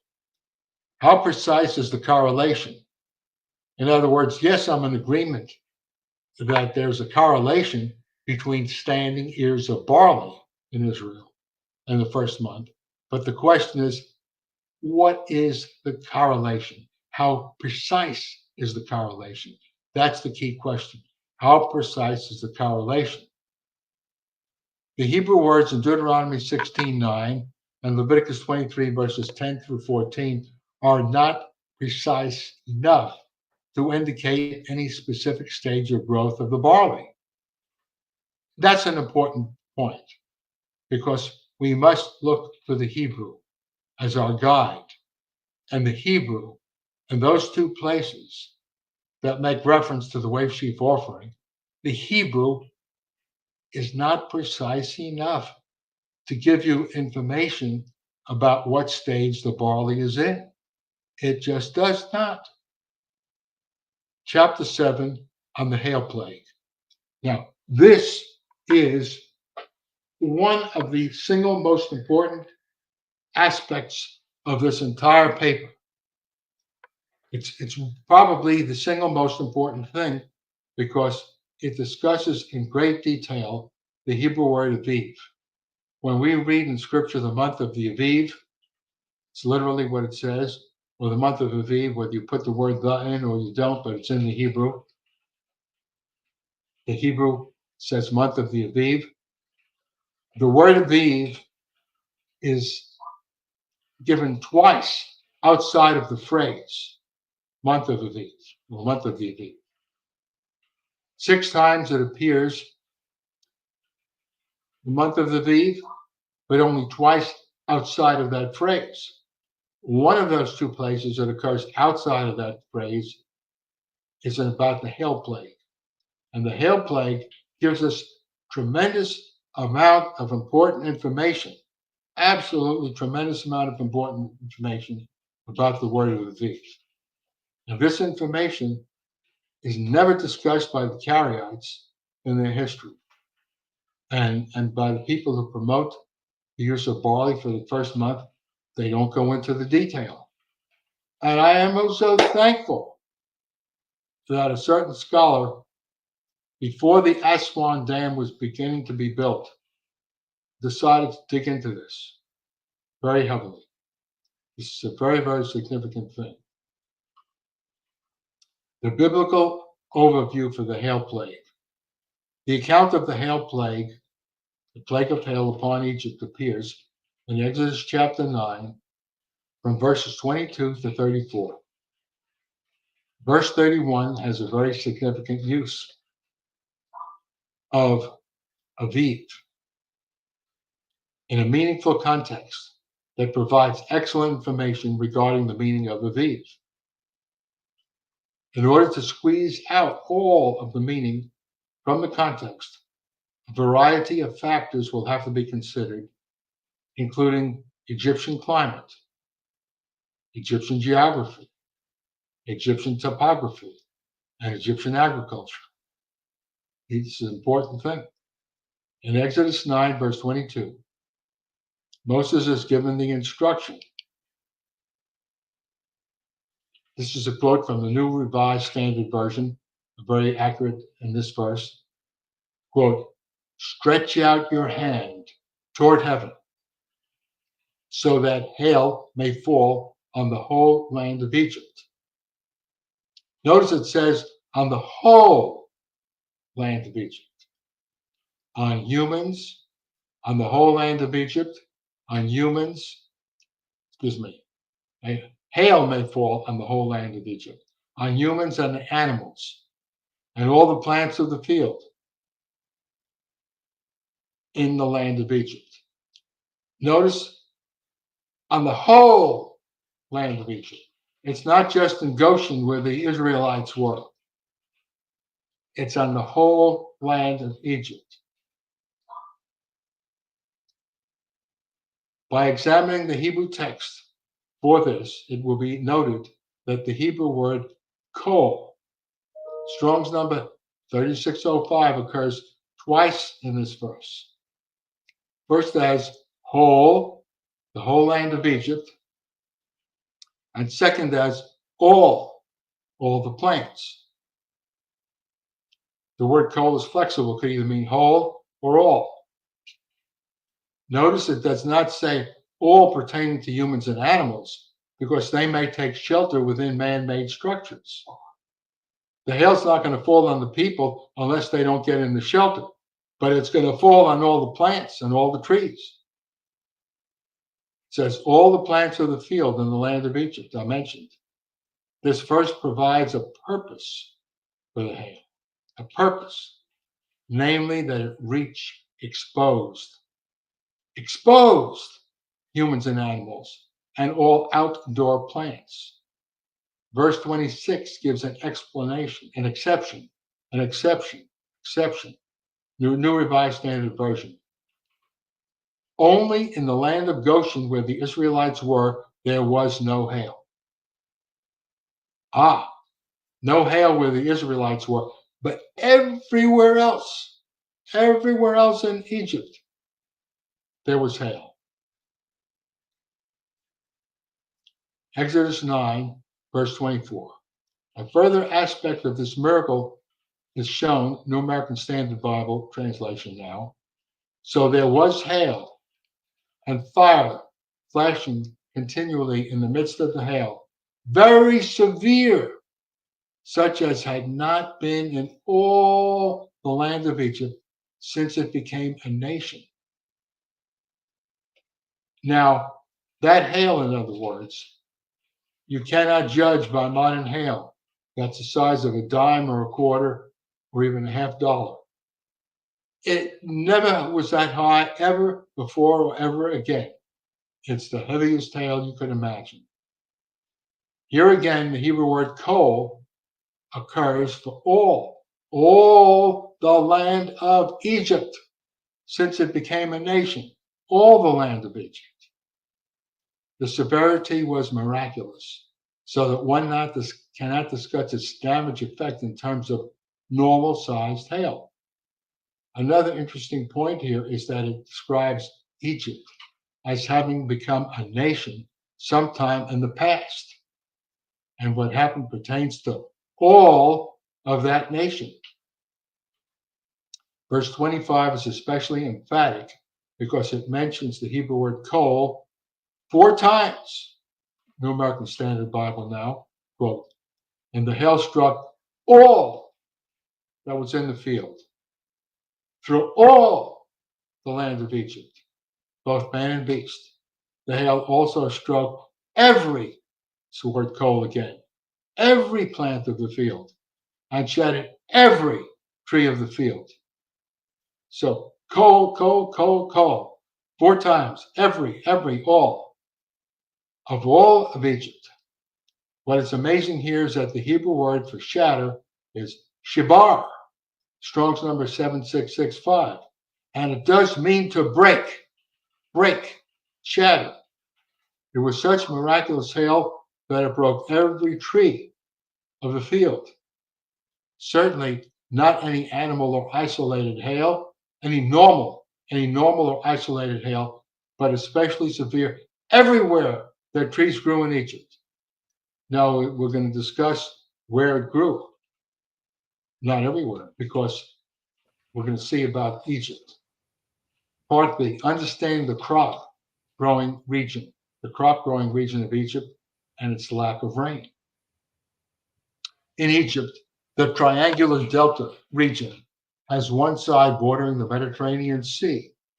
The Nile River flows downhill north into the delta, where it splits into a few tributaries that keep the whole delta productive with crops. It's a triangular-shaped area right against the Mediterranean Sea. Trees only grew near the Nile River because south of the delta region, Egypt was a vast desert, receiving less than 2 inches of rainfall per year. See, in the delta, there was quite a bit of rainfall. There were trees in the whole delta, except for the northern east-west strip of Egypt that comes close to the Mediterranean Sea and the areas watered by the Nile River. Egypt is a desert. If there is no artificial irrigation, barley requires about 8 inches of rainfall during the growing season for a crop to come. Got to have 8 inches of rainfall during the growing season. But along the Nile River, there's no rain except for 2 inches. So what keeps the ability of Egypt to grow barley is the overflowing of the Nile River. Not rain. It's the Nile River that allows for barley to be grown all along the banks of the Nile River, not rain. The delta, where it does rain, right next to the Mediterranean Sea, there you'll have enough rain. There you could grow barley from rain, but not all along the Nile River. All right, so let's understand this now. Trees only grew near the Nile River because south of the delta region, Egypt was a vast desert receiving less than 2 inches of rainfall per year. Except for the northern east-west strip of Egypt that comes close to the Mediterranean Sea and the areas watered by the Nile River, Egypt is a desert. If there's no artificial irrigation, barley requires about 8 inches of rainfall during the growing season for a crop to come. The only reason that Egypt produced abundant, highly valued crops is that the annual overflowing of the Nile River provided much water that was highly mineralized from the mountains originating far south of Egypt. And the Egyptians had learned how to trap this water slowly and slowly release it to irrigate the farmland along the banks of the Nile River. Once each year, the Nile overflowed its banks, beginning about the middle of July, and then 3 months later, about the middle of October, the water receded so that sowing the grain crops may begin. When the water receded, see, way south in the Sudan and even south of Sudan, there were very high mountains and it was snowy and icy. And it's only when the snow and ice began to melt that the water began to slowly flow down the Nile River. And that's the only time when the water would come. And the Egyptians trapped the water in special reservoirs along the banks of the Nile River.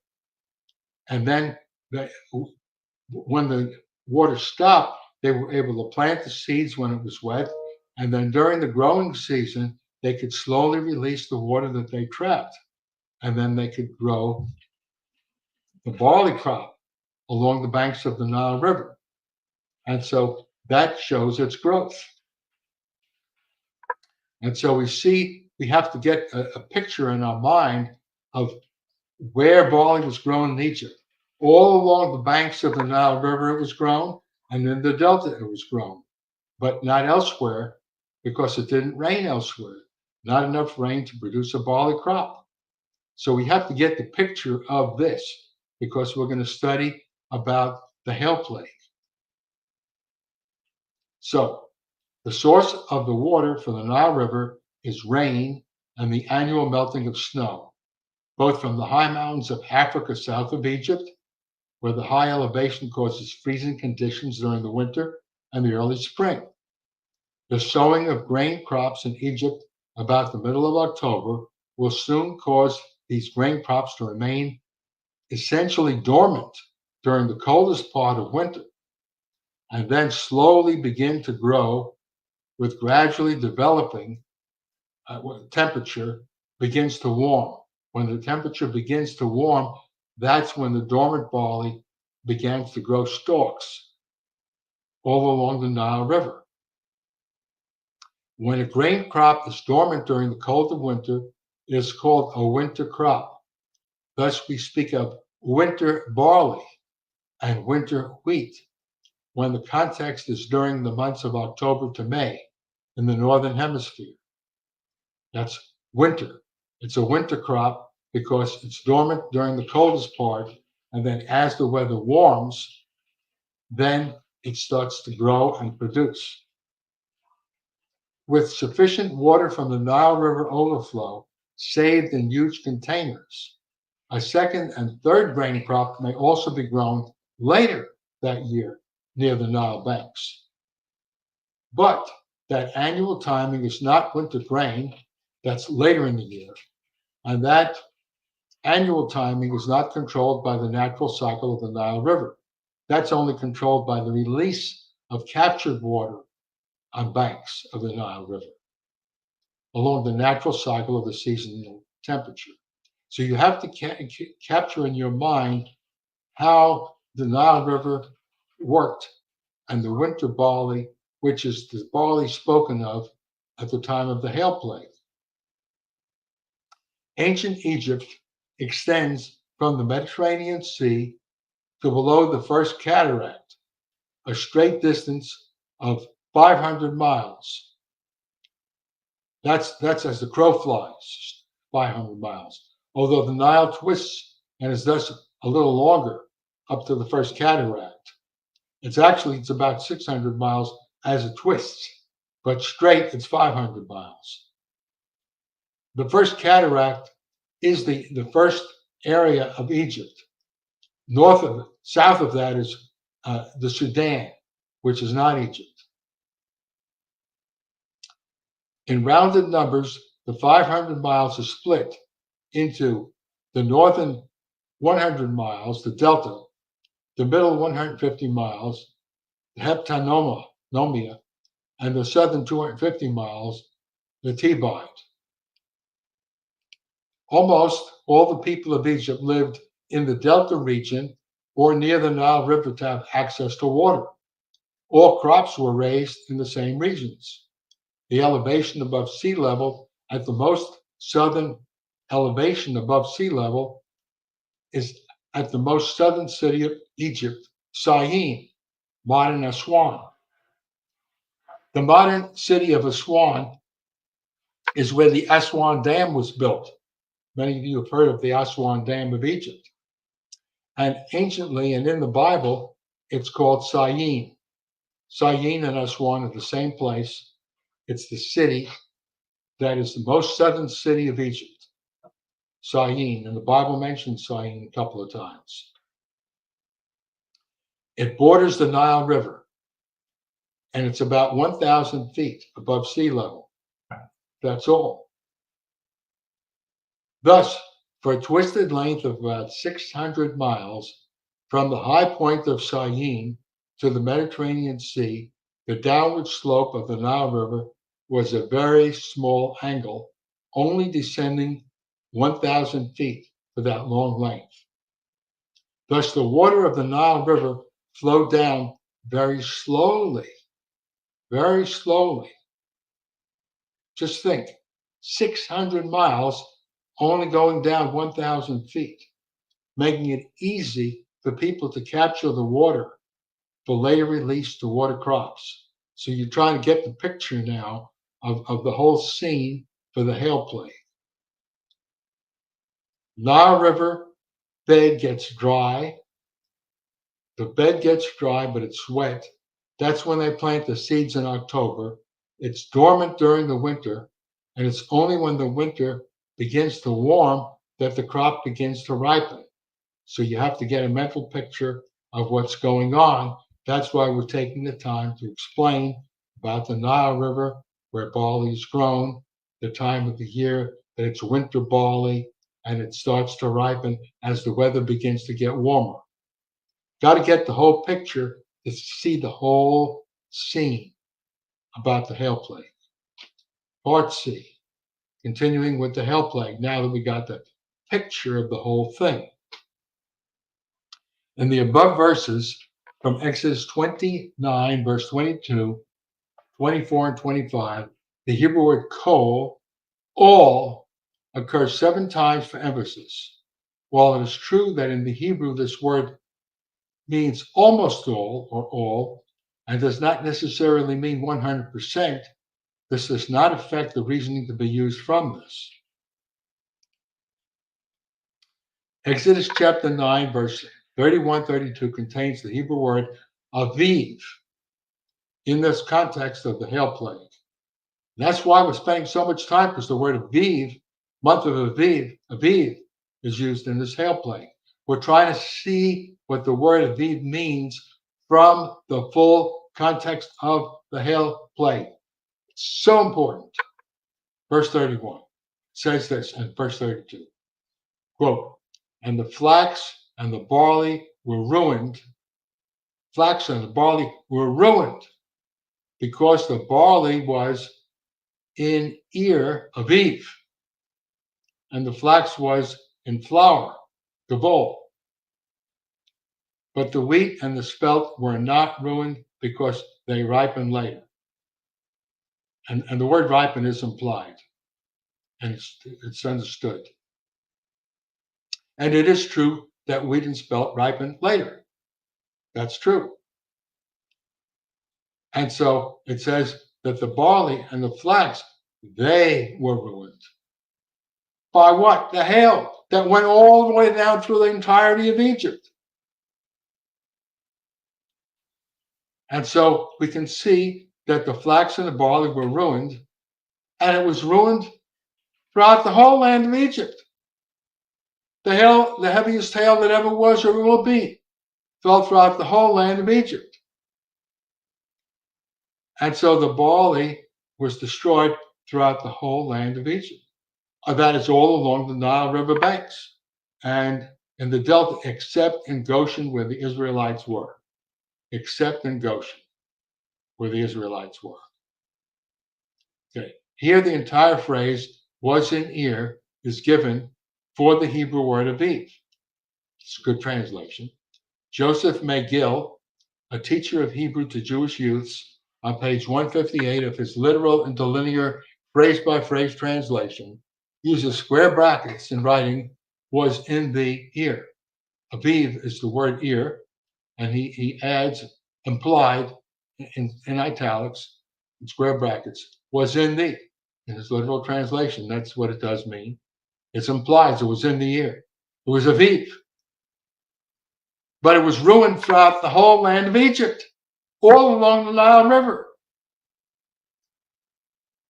McGill also wrote, the flax was in blossom. That's what he wrote in his literal translation from the Hebrew. To show what is implied about the meaning of Aviv from this context, it is necessary to discuss the time of the barley harvest in different parts of Egypt. When was barley harvested?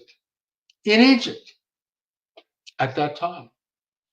The meaning flour for gavol, that's the last word in verse 32, is taken from W. Robertson Smith's journal article of 1883. I am so thankful that W. Robertson Smith had this article of his published in 1883. I've found the journal, and I have that journal article is in the Bible, the article available for a free download from the website I mentioned earlier, Barley and Calendar. The entire article is reproduced word for word in that article you can download for free. I'm going to summarize that article here in this paper. But the whole article is there word for word that you can download for free from that journal. The first dam in Aswan that was named as Sayin in the Bible, the first dam at Aswan named Sayin in the Bible, which is at the first cataract near the southern boundary of ancient Egypt, was built in 1889. In other words, they began to construct the Aswan Dam in 1889. This dam controls the annual floods along the Nile River and thus disrupts the ancient natural timings for some agricultural events. In other words, we can't look at that today because it's ruined by the Aswan Dam, the natural pattern of the overflow of the Nile River. But this paper was written by W. Robertson Smith before the Aswan Dam was built. And that's why this is an important paper, published in 1883. This dam controls the annual floods along the Nile River, you see. It's an important thing that he wrote this paper in 1883 before the Aswan Dam was built, so we could still see the natural flow from what this scholar did. This dam controls the annual floods along the Nile River and thus disrupts the ancient natural timings. This dam provides energy for continuous electrical supply, and it provides a constant water flow. Artificial fertilization is used today. One must not use modern harvest data with its timings as if it were applicable to the distant past for winter grain. Okay, now section D. W. Robertson Smith's paper and Ears of Winter Barley in Egypt. In 1883, 6 years before the first dam at Aswan was built in southern Egypt, biblical scholar W. Robertson Smith published a paper whose goal was to discover the time of the biblical hail plague in Egypt, which was near the time of the winter barley harvest in Egypt. Our goal is only in the winter barley, which is planted about the middle of October throughout the Nile River basin and grows only slightly during the coldest parts of winter. Smith wrote to several agricultural stations along the Nile River and asked for the date at which the winter barley ripened. See, he did the scientific thing. He wrote to agricultural stations along the Nile River in Egypt. In the southern half of Egypt, the barley is ready to harvest from later February to the middle of March. Smith's paper shows that a little north of Cairo, the barley is ready to harvest about the beginning of April. Smith wrote, this is a direct quote from Smith's paper from 1883, quote, the difference in ripening time of barley between upper elevation in the south and lower elevation in Egypt is about 35 days. What he's pointing out is from the agricultural stations that replied to his inquiry about when barley ripens, in the southernmost part of Egypt, near in Syene, in the area of Syene, up until the northern part next to the Mediterranean area in the delta where Goshen was located, the barley ripened time over 35 days. 35 days, that's more than a full month. More than a full month. That is what he got back from agricultural stations that were along the Nile River. This is vitally important. The single most important sentence in that whole paper. The difference in ripening time of barley between the upper elevation in the south and lower Egypt is about 35 days, unquote. This 35-day period is for the typical time of reaping in the south to the typical time of reaping in the north. It's the time from latter February to the first part of April. That's about 35 days. 35 days. Smith's paper shows that the barley, a little north of Cairo, has its ear formed in the beginning of January, although it is not ready to harvest until the beginning of April. Now, that's a very interesting thing. Smith's paper shows that the barley, a little north of Cairo, has its ear formed, just beginning formed to form an ear in the beginning of January, although it's not ready to harvest until the beginning of April. Hence, barley remains in the ear for about 90 days. It takes 90 days from the beginning you can discern the beginning of an ear until finally it grows such fullness that you're ready to actually harvest it. 90 days. It's a long growing period. Long growing period. From its formation until its reaping at the location a little north of Cairo. The time of reaping is perhaps 20 days before the time of dead ripeness, when the ears have its lowest moisture of 8 to 10%, and the crop will suffer much loss. That's if you wait at 8 to 10%, because the dead ripe grains will fall onto the ground before they can be captured in the reaping process. Farmers will not wait until the time of dead ripeness, in ancient times that is. They will only do it when it's about 30%. Dr. David Marshall told me that, and I also saw that from a published paper, a journal article on barley ripening. And it's one of the papers that I copied among my 800 plus pages about barley, showing when you could first use a sickle to harvest it, and modern reaping equipment can get down to about nearly 10 to 12%. The reaping equipment can harvest it when it produces a higher yield. Anyway, getting a little ahead of myself. This approximate 90-day period of being in the ear is based upon the climate at this part of Egypt, where the temperature gets warmer very gradually during the winter. This does not hold true for all locations. The more rapidly the temperature rises from day to day, the more quickly this total 90-day period is shrunk. This means that in Israel, where the transition from cold weather to warmer weather is quicker, this 90-day period of being in the ear is reduced. The variety of barley is also a factor that would alter the total time of barley is in the ear. The colder weather in the north of Egypt compared to the south of Egypt delays both the start of earing and the ripening process, so that the time for harvest in the extreme north is about 35 days later than the extreme south. This is important, and it's in bold here.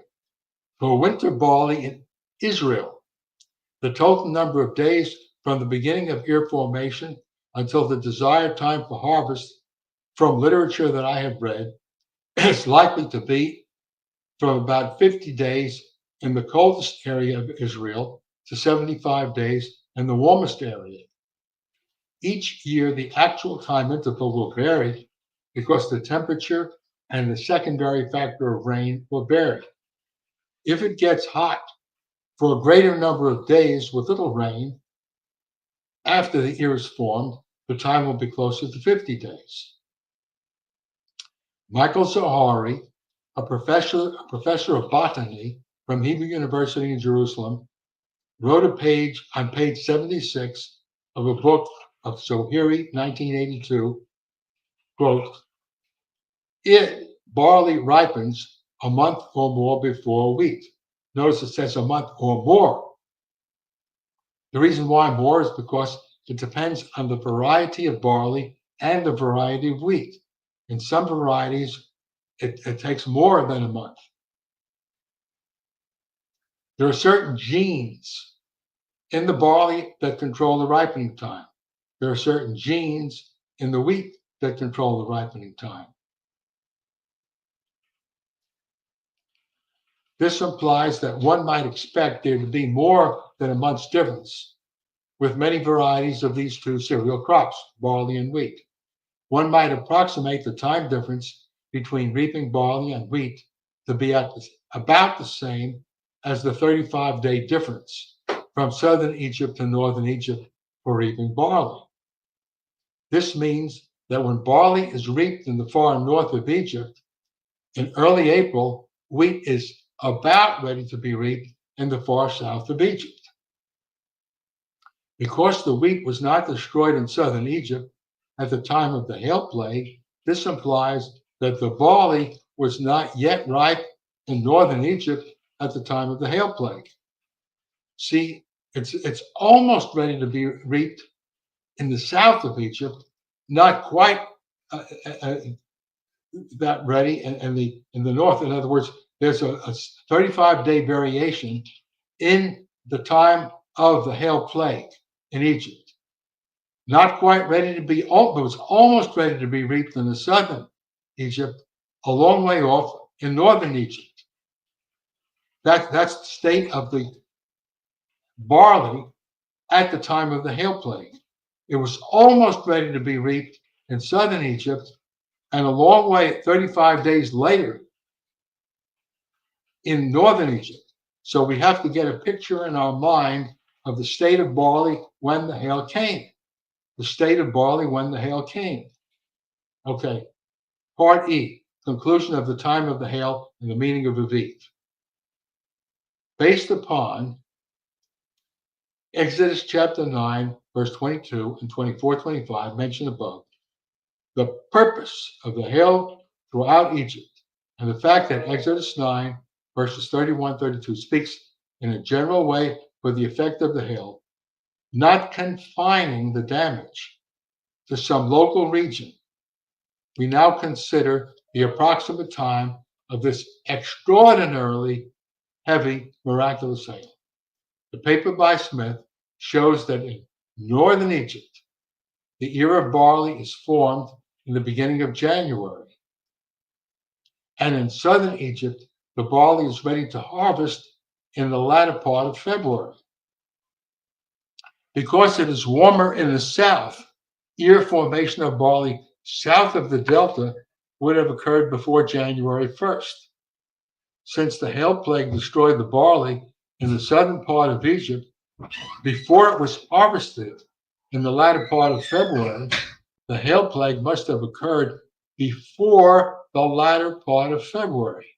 This makes it obvious that the hail plague occurred sometime in January or February, but not at the beginning of January or the end of February.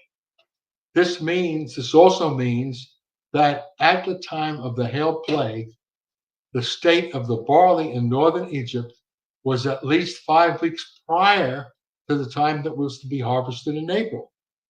5 weeks prior to the time it was supposed to be harvested in April. This means that the barley in northern Egypt was not ripe in the normal sense at the time of the hail plague, but it is called the Viv in Exodus chapter 9, verse 31. Now, this is in bold. This means that a Viv does include a development time prior to ripeness for normal harvesting by at least 5 weeks.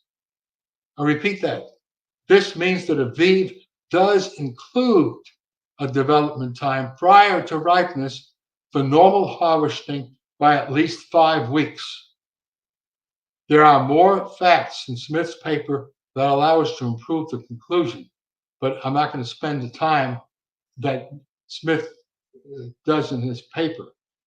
And the way I go through great detail more than this in Barley and Calendar in the paper you can download.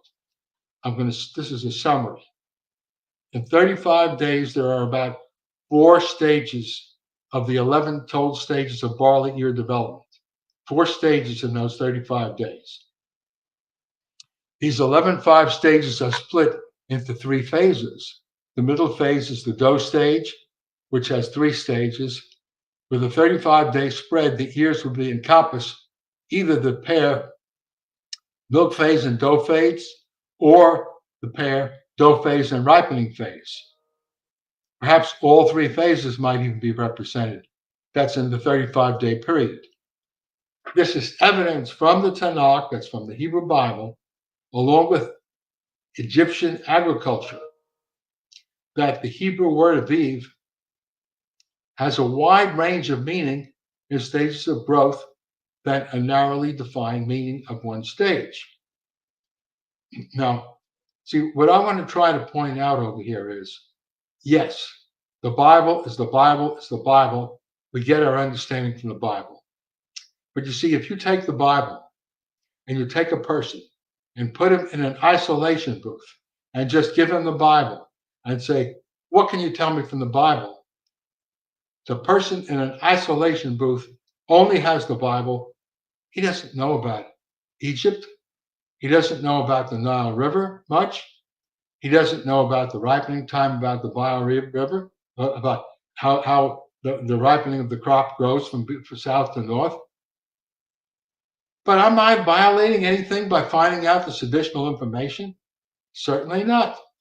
Because we're supposed to learn from what we know. We're supposed to learn about the hail plague from what we could find out about Egypt. We're supposed to be able to find out about the hail plague by the context. There's nothing wrong with finding out about the context. The context fills in meaning beyond what you can just get from the Bible. You have to learn about the barley.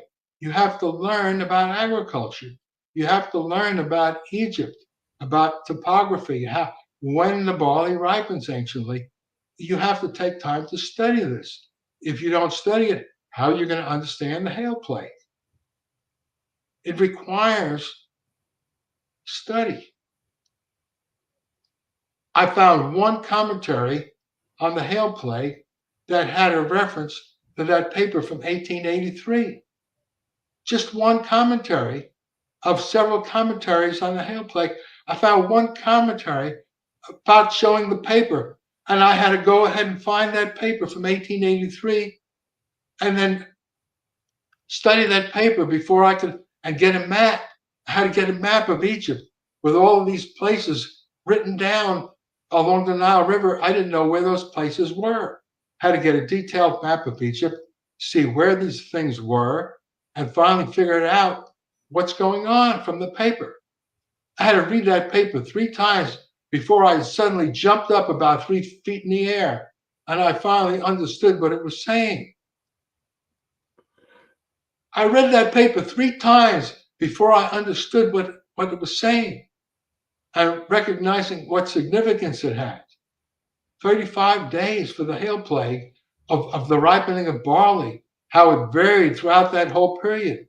And it proves that Aviv refers to something in the air without pinpointing a certain stage.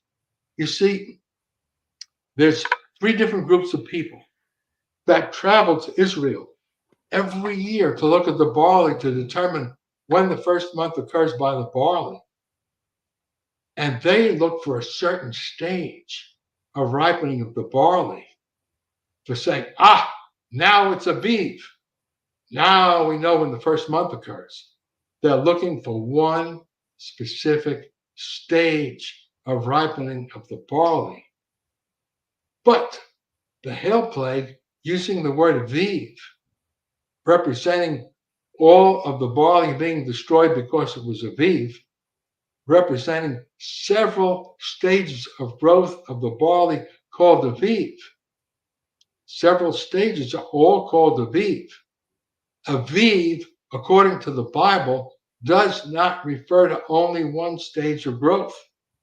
But everybody that wants to use barley goes to Israel and looks for one very specific stage of growth of barley to say the first month has arrived using barley. That is what the Karaites did in the Middle Ages. They looked for one very specific stage of growth and then declared it's Aviv. Now we know the first month began. But they don't study the hail plague in detail, the agriculture of Egypt, the recognition that it was a 35-day period. It's all called Aviv. Not one stage of the 11 of barley ripening. Several stages, at least 4 stages. And so you cannot look at the barley in Israel and pick out only one stage and say it's Aviv, because it does not agree with the hail plague. That is why the hail plague that is inspired to be in the Bible gives us information about what Aviv really means. It means in the ear without specifying any particular stage. And the hail was so vast that during that 35-day period, it was able to destroy all the barley that were in the ear. It was a miracle. You can't compare it to ordinary hail. And so we see, this is evidence at the bottom of this page now. This is evidence from the Hebrew Bible, the Tanakh, along with Egyptian agriculture, that the Hebrew word Aviv has a wide range of meaning in stages of growth rather than a narrowly defined meaning of one stage. So now I understand why you were bringing up the northern part of Egypt and the southern part of it now. Like it all just started clicking to me when you went the last minute when you went over everything, because I know some people, all that information might have been starting to glaze their eyes over. But yeah, I mean, if you think back to just when he first started getting into those details and he's talking about the northern and southern part, he's showing that there is like 2 extremely different stages of growth. And that's why and then when he's bringing up all those details, it's to enforce that really was this wide variety of stages of growth. That way, the word Aviv, you cannot say the word Aviv means just a particular stage of growth. So just for anyone that was having a hard time following that. See, what I have read a lot about farming in Egypt to understand this. It's a whole book I read, Farming in Egypt, which I quote in the longer paper. But the way farmers did it is they began in southern Egypt, and as the barley began to ripen, they went down the Nile River and they harvested little by little by little as they kept going down Egypt during the length of the Nile River. In other words, it slowly ripened from the south toward the north, and the farmers harvested little by little. They kept going down, down, down, down, down, little by little as it ripened, as the season progressed. And since it ripened over a 35-day period, they began the harvest, and it slowly harvested over the 35-day period of ripening. And they walked down the Nile River little by little, the same farmers that were harvesting, going all through the 35-day harvesting period, because it slowly harvested during that period.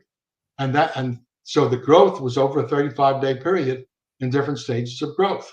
That's what the pointed out. That's why this paper by W. Robertson Smith was so important. That's why he wrote to the various agricultural stations along the Nile River to find out when it ripened. And that's the whole purpose of the paper, to try to find out when the hail plague occurred. And he narrowed it down to sometime between middle of January to middle of February. That's how far it was when the hail plague came in Egypt. And but the whole purpose. I was gonna Go say, ahead. I want people to understand also, one of the reasons why I'm allowing all this, him to go in this detail, and I want him to go into this detail, is for when people watch this in the future, we're gonna I know there's gonna be a lot of people that try to critique the things he says, and if he doesn't go into this detail, they're gonna come up with some kind of reasons to criticize the information he presented. So I'm allowing him to go into a little a lot more detail than prior, like as some of you are comfortable with. But the reason it's to give that added assurance that what he says is a valid point, and to have this point fully strengthened, so that way you got complete assurance of what he's saying is true, and people in the future can figure this out and already have this information there. So I just want to put that forth to people, because I know some people might be just a tad overwhelmed, and I kind of want you to be just a tad overwhelmed with the info, just so you know how strong these points that he's making is. So I just want to put that in there. I know this is kind of long, but the whole purpose of this is try to understand what should determine the first month of the biblical calendar. Is it barley, or is it the equinox, and why? And what's the evidence that people present one way or the other? I spent many years going into all this, investigating it before I came to a conclusion. Now, this thing about the Smith's paper, I didn't discover that during my early years. I had to put together the information I had. And first of all, when you look at a field of barley, it's not all in the same stage of growth in one field. Some of the grain in a single field of barley is at one stage of growth, and then some of the fields in a different stage of growth. It makes it very complex to try to figure out. That's why I've kept track over the last 25 years. These different groups of people go into Israel and they try to find out when they think that barley is aviv, looking for a certain stage of growth. And about 1/3 of the years over the last 25 years, the groups didn't even agree with one another. Some people that wanted to look for when the year should begin were 1 month different from the others, because they didn't all look in exactly the same field and the same stage of growth and looking exactly for the same thing. And even historically, when I looked into the historical records, certain Karaites in the Middle Ages didn't agree with one another on which month to use the barley for, because some of them were looking for a little different field than the other, or a different meaning for the word aviv, and they didn't all agree as to when the first month should be, even though they both wanted to use aviv. In other words, because the barley was not all exactly in the same stage of growth, and even in one field, there's people can look at it and be in disagreement with one another how to judge it. And that's why some years today people who go looking for the barley don't always agree on which month it is, the first month or the 13th month. So people don't agree today. They didn't even, in the Middle Ages, the Karaites didn't all agree as to which month should be the first month using barley. Okay, I thought I got that impression, but I hadn't really read that much Karaites, but it did look like there was a dispute. So I'm glad you kind of brought that up because I wasn't clear if I was understanding that from reading them. So that's a pretty important point. Well, I give in the longer paper. This is an abbreviation of a much longer article from the download, Barley and Calendar. That's 100 pages. This is only much less than that. In that article, I do a quote from a certain scholar who goes into the historical records of the Karaites, and he points out that there are certain years in which the Karaites disagree among one another as to which year to count as the first month. Anyway, I want to continue here with this. Yeah. I just wanted to throw that in there, but that's good. Go ahead. Okay, conclusions about Aviv. From the context of the hail plague alone, the word Aviv does include multiple stages of the development of ears of barley. Either the milk and dough phases are represented or the dough and ripening phases are represented. Chapter 8, Month of Aviv. A, places of occurrence. The expression month of Aviv occurs 6 times. Now, it occurs twice in a certain verse and twice in another verse. So it actually only occurs in 4 different verses, even though it occurs 6 times. The last of these verses requires an extended discussion that is given later. I'm going to go into that discussion about Deuteronomy 16:1 later, because the people that favor the use of barley spend a lot of time discussing Deuteronomy 16:1, and I'll do the same. Here are the 4 verses in which the 6 places occur. Exodus 13:4 says, "This day you were going out of Egypt in the month of Aviv." Exodus 23:15, "You shall keep the feast of Matzot," that's often translated unleavened bread, 7 days. "You shall eat Matzot as I commanded you at the appointed time in the month of Aviv. For in it you came out of Egypt, and none shall appear before me empty-handed." Exodus 34:18, "You shall keep the feast of Matzot. 7 days you shall eat Matzot, which I commanded you at the appointed time of the month of the Aviv, because in the month of the Aviv you went out from Egypt." Finally, Deuteronomy 16:1, at which you're going to spend a lot of time in a moment. Deuteronomy 16:1, and I have in square brackets, and the reason I'll explain why I added this in square brackets later on when we come to an expansion of discussion of this verse. "Keep the laws of the month of the Aviv, and perform the Passover to Yahweh your Almighty, because in the month of the Aviv, Yahweh your Almighty redeemed you out of Egypt by night." These are the 6 places where the expression the month of the Aviv occurs. In one verse twice, and here in verse 1 of chapter 16, it occurs twice. From the above 4 verses, it should be clear that the expression, quote, month of the Aviv, is a way of referring to the first month of the calendar year. That's true. There's no doubt, no ifs, ands, and buts. You can refer to the first month of the year as the month of the Aviv. True. No dispute. Okay, section B. The assumption and statement of the problem. The assumption and statement of the problem. Because of the fact that you call it the month of the Aviv, this causes some people to assume that the Hebrew word Aviv should have sufficient specific meaning that it pinpoints the placement of the first month. To assume that it has enough specific meaning that it pinpoints the placement of the first month.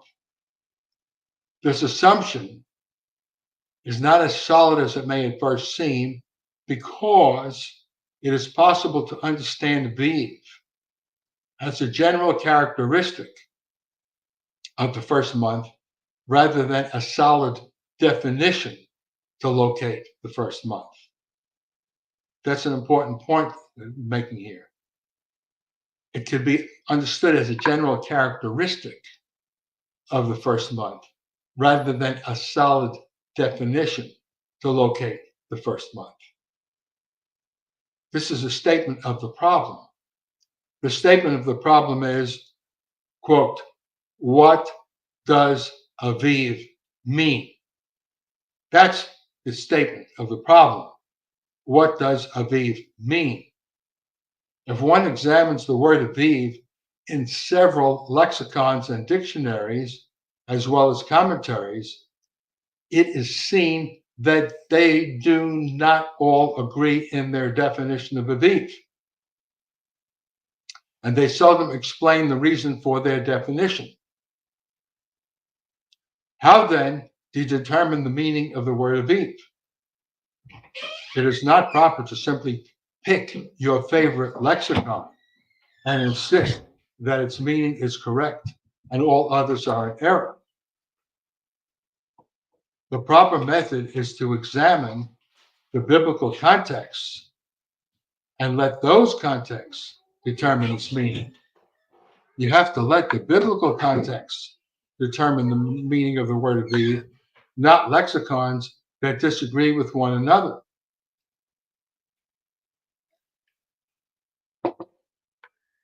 Much attention was already given above to the context of Exodus 9:31 and the hail plague, where it is seen that Aviv includes several stages in the development of an ear of barley, so that there cannot be any specific single test that would decide if barley was Aviv or not.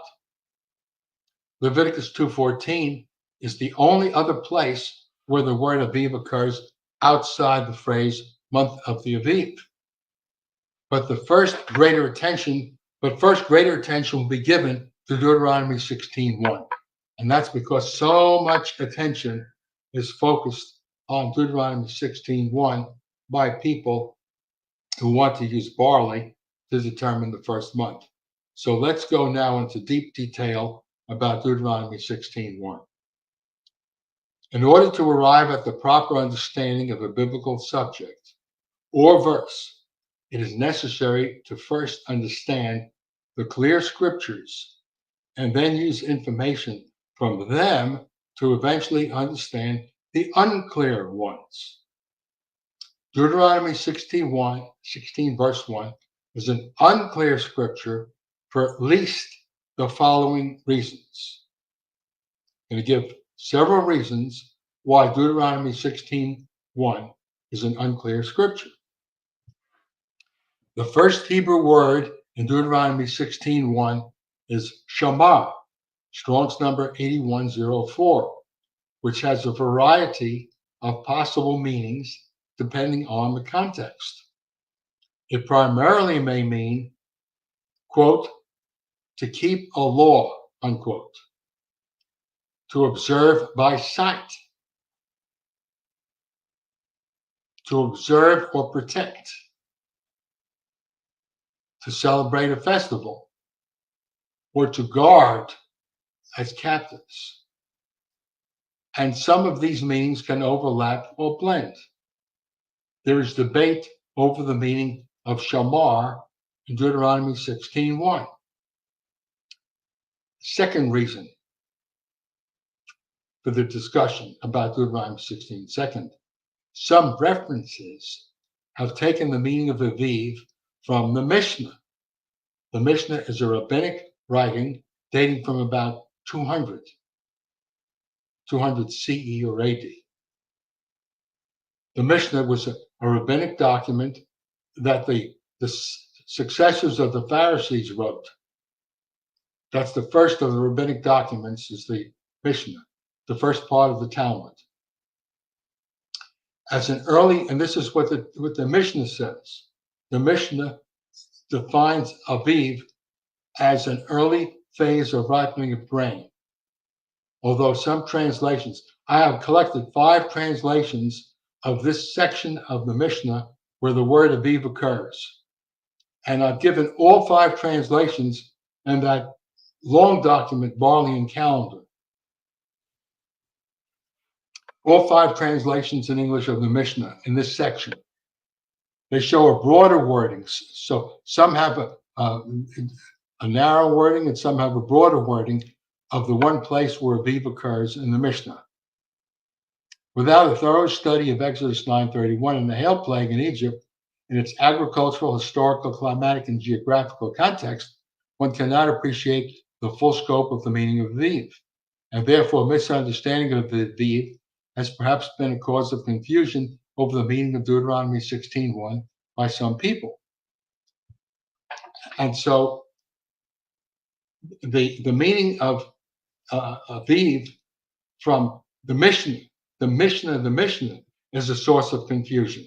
So a second meaning source of confusion, some of the dictionaries, some of the lexicons that derive its meaning, they get it from the Mishnah. That is a reason that some lexicons disagree with one another, because some of them use the Mishnah and some don't use the Mishnah. I wanted to take this to find out why there's a disagreement among lexicons. Some use the Mishnah and some don't use the Mishnah. And so it's also a question, how does the Mishnah translate it? There's 5 different translations of the Mishnah in English. And so I don't want to belabor that point more. Let's go on to point number 3. Point number 3. Deuteronomy 16:1 may be divided into 2 parts. The first part designated 16:1a and the second 16:1b.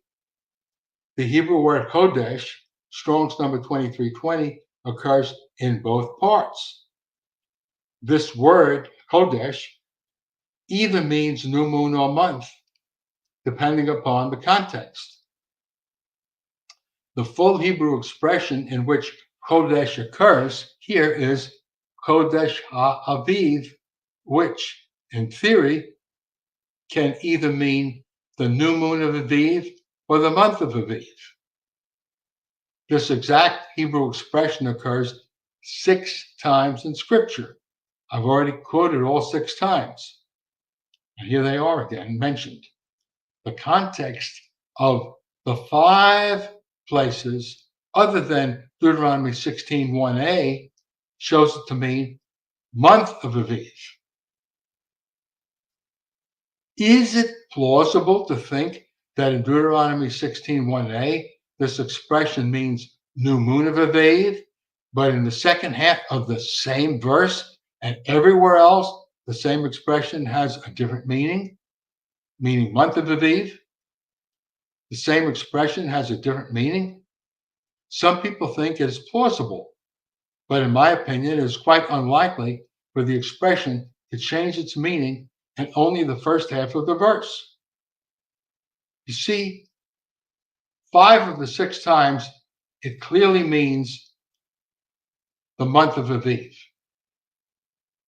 Is it sensible that in half of that one verse it has a totally different meaning, the new moon of Aviv instead of the month of Aviv? Why should it change its meaning in one place and be different in the other 5 places? That's why it doesn't make sense to translate it as the new moon of Aviv in the beginning of verse 1 of chapter 16. And everywhere else means month of Aviv, but in just the beginning of verse 1, it means the new moon of Aviv instead of the month of Aviv. I'm trying to point out the reason for the ambiguity and the difficulty in insisting on one specific meaning, the new moon of Aviv. Okay, now number 4 now. Another controversial question about the translation of Deuteronomy 16:1 involves whether the Hebrew word Aviv should be translated to emphasize its meaning, that is characteristic, or to indicate the name of the month, the name of the month. And this depends on the original intent of the first part of the verse. If the first part of the verse is intended to describe an activity of visual searching, as some people teach. In other words, what they teach is go out searching for Aviv in the different fields to find Aviv, so you know the first month began. That's the meaning that they try to get from the first part of the verse. If the first part of the verse is intended to describe an activity, a search activity, a visual searching, as some people teach, then the word Aviv should most likely be translated to emphasize the meaning of Aviv. However, in ancient times, a name typically did have meaning, so that Aviv can indicate both a name and meaning. It is a descriptive name because, as will be seen from a discussion below of the presence of the meaning of Aviv in Israel, the meaning alone applies to several months in various parts of Israel. Now that 4 points of controversy concerning the translation of Deuteronomy 16:1a have been elucidated, it should be clear to the reader that one should not start the study of how to determine the first month with a forced interpretation of this verse. An edifice should be built on a firm foundation, not on one that is conceived in debate. In other words, the claim is made by some that this verse should start, quote, observe by sight the new moon of in which you find nearly ripe green ears, unquote. You see, some people want to interpret an expansion of Deuteronomy 16:1 to mean this, quote, observe by sight, I'm adding it in italics, by sight, the new moon of, I'm adding in italics, in which you find nearly ripe green, all of that from the word new moon of Aviv, nearly ripe green, putting that in for the word Aviv, unquote. Notice that added expression, in which you find, is not based on any Hebrew words from Deuteronomy 16:1, but is nothing more than a forced, wishful interpretation of the text. This interpretation involves a controversy over the intended meaning of Shamar, a controversy over the intended meaning of Aviv, a controversy over the intended meaning of Chodesh, and a controversy over whether Aviv should be translated into its meaning or transliterating as the name of a month. Beyond these 4 matters of controversy is the issue of adding the expression in which you find, so that the belief of physically searching for Aviv is read into the text, and then this text is used as alleged evidence for the practice to determine the first month. Okay, you see now how I am trying to stretch out this verse like a piece of chewing gum to give reasoning why some people use this as a validation for go searching for barley to determine the first month. They are stretching it out of the first half of Deuteronomy 16:1. I'm trying to really stretch this thing out to explain several reasons why it has an ambiguous aspect to it. You can't force it to mean that because of controversy over the different pieces in it. Why should it mean something different here than in the other 5 places where it clearly means month of Aviv? I'm trying to explain why you can't use that as valid reasoning. It's ambiguous. The clearest way to refute the alleged interpretation of Deuteronomy 16:1a is to recognize what the hail plague, Exodus 9:31 in context, teaches us, but especially to give the expression month of the Aviv in Deuteronomy 16:1a the same meaning as it has in the other 5 places. You see, since we see that the word Aviv has a wide range of meaning, how can you go out looking for something when it has a wide range of meaning? That's the last sentence here. Also, one does not go out looking for something that has a wide scope of meaning. Otherwise, one does not know what to look for. Hence, adding the expression in which you find is a fallacy as an implied translation. In other words, if it has a wide range of meaning, how can you go looking for it? What are you going to look for if it has a wide range of meaning? That's the real problem. Aviv has a wide range of meaning. Consistency in translating the expression Kodesh HaAviv within Deuteronomy 16:1 requires that Kodesh mean month here. To be consistent, it does mean month.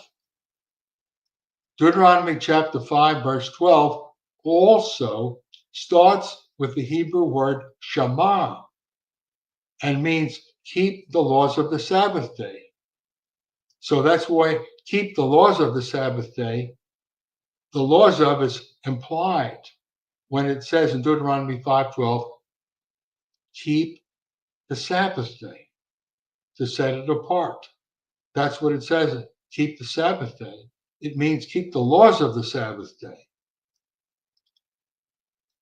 There are multiple laws associated with the Sabbath. The obvious command is to refrain from work, but there's also the command to work on the other 6 days. And there's also the command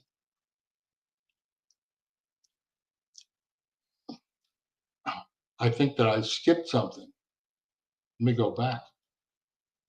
There's also the command, for your animals and servants to refrain from work. There are also multiple laws associated with the month of Aviv.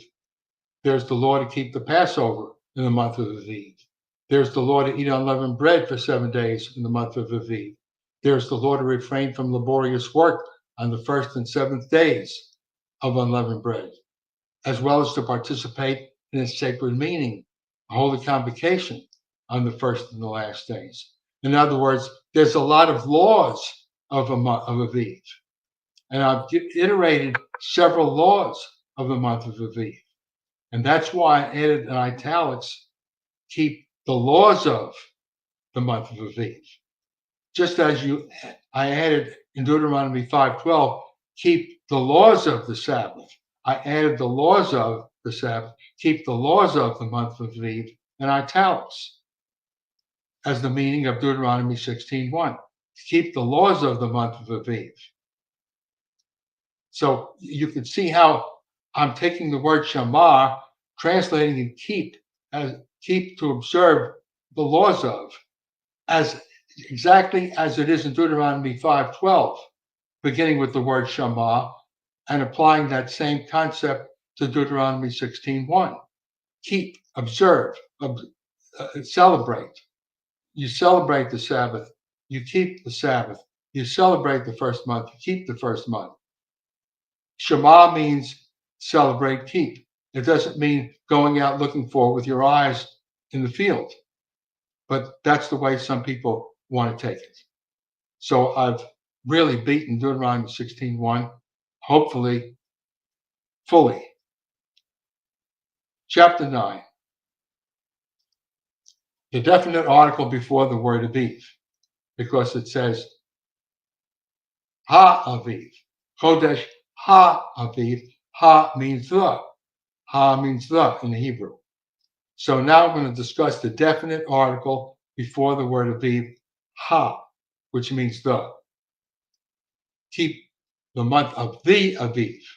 I want to discuss the definite article the, because people make a big fuss over the word the. And so that's why I'm a whole chapter on this. Consider now the significance of the Hebrew grammar involving the middle word ha in the Kodesh Ha Aviv. Is there any other biblical month that is identified with a word, not a number, for which the Hebrew word ha appears before the word?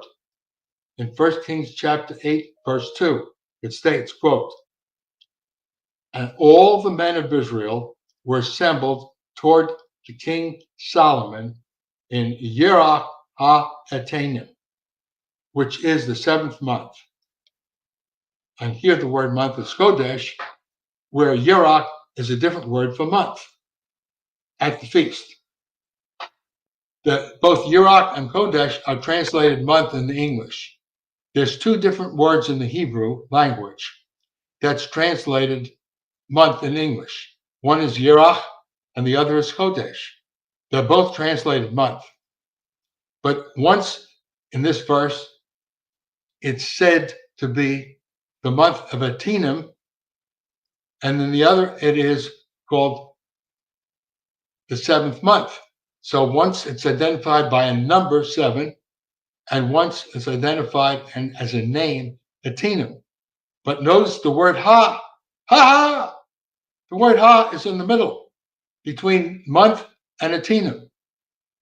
Just as an ha is before the word Aviv. In other words, you have Chodesh ha Aviv and Yerach ha Etanim. So there is another month besides Aviv that has the word ha in front of it. Ha Etanim. That's a key to what I'm going to say here about the word ha before Aviv. Ha also occurs before Etanim in 1 Kings chapter 8, verse 2. Okay, now let's continue. Can I ask what does Etanim mean, though, before we go on? Etanim, I'm going to get there. Okay, all right. We get there. Here, the month called Etanim, it's in English, they put a TH. Here, the month called Etanim has the definite article preceding it, just as with Aviv. What distinguishes the first month and the 7th month from all the other months is that the greatest number of festivals fall in those months. The greatest number of festivals fall in those months, the 1st and the 7th. In fact, the only festival that occurs outside of those 2 months is the Feast of Weeks. We have no historical record that explains the reason that these 2 months' names have the definite article before them, so that people are free to speculate upon the reason. One reasonable speculation is that these months are special in the sense that they contain most of the festivals, all except just one, the one-day festival, the Feast of Weeks. Reasons for having a definite article before Hebrew nouns vary, unlike typical use of the English language. The Hebrew word wadi refers to a small stream bed that has water during rainy months, but is dry during other months. Some scholars claim that the Hebrew word etanim, which is for the month name Etanim, refers to the last dry month of wadi beds as the 7th month. See, Etanim is called the 7th month, and it appears to be the last dry month when there's no rain, that the wadi remains perfectly dry. Typically in the 8th month, there finally gets to be some rain, and so the wadis are not all dry. So many scholars believe that the word Etanim refers to the last dry month. With this understanding, along with the belief that some people have about the significance of Aviv, it implies that there's always 5 months between the first month, Aviv, and the seventh month, Atinam. If both names are intended to have a specific, unique, descriptive meaning, it does not make sense that there would always be exactly 5 months between these two alleged descriptions. In other words, the rainy month does not always begin in the eighth month. You could have some rain in the seventh month, and therefore some wadis might have some water in the seventh month. It's a general description of Atinum to mean the last dry month of wadi. But you see, if the ha in front of Atinum would always have to refer to a month based upon its description, and Aviv would always have to refer to a specific numbered month by its description, then there would always have to be exactly 5 months between those two descriptions. But there's not always 5 months between those two descriptions, because sometimes the wadi might have water before the eighth month. It might not always be the last dry month, the seventh. It's a general description. It's not an exact thing. So I'm trying to give another reason from the use of the meaning of the word Atinum as being the last dry month, where it does not necessarily always have to be exactly 5 months between those two descriptions. So I'm pointing out that there's a couple of reasons why the word ha might be there. One meaning a general description of Atinum, but separately, it's simply a general, it's just the fact that the greatest number of holy days occur during those 2 days. But it is speculative because we do not have a historical reason for why the word ha occurs both before the word Atinum as before the word Aviv. But it occurs not just for the Aviv, but Atinum also. And so there you have it. That's the most that we know. And now we're up to chapter 10. Okay, so just a question. So it's kind of like how you can't just use the word Aviv and think you're going to find a certain uh type of barley grown, or barley is going to be a certain way. In the same way, with the month of Atinum, you can't expect these like water beds to look a certain way, right? It's kind of similar to that. Right. It's a general description. What I'm Okay. saying is it's a general description. And during the first month of the year, you could find uh, barley in several areas, but you could also find some Aviv the month before or the month after, because there's barley, and we didn't get there yet, but there's a chapter in which I go through. We'll get to a chapter soon in which I discuss the various time barley is harvested in Israel, in the nation of Israel. It's over a 7-week period in Israel. So you could find Aviv in Israel, a barley growing in Israel for more than 1 month, for a few months. And so it's a characteristic. It's not a defining. It doesn't uniquely define a month. It's a characteristic that runs more than 1 month. Yeah, see, It's I think just a that's kind of way. important when you brought up a teen. You find that same thing where you can't, like, if you're gonna have this some sort of hard, fast rule about how you look at Aviv, then you would have to also do the same thing with the teenum.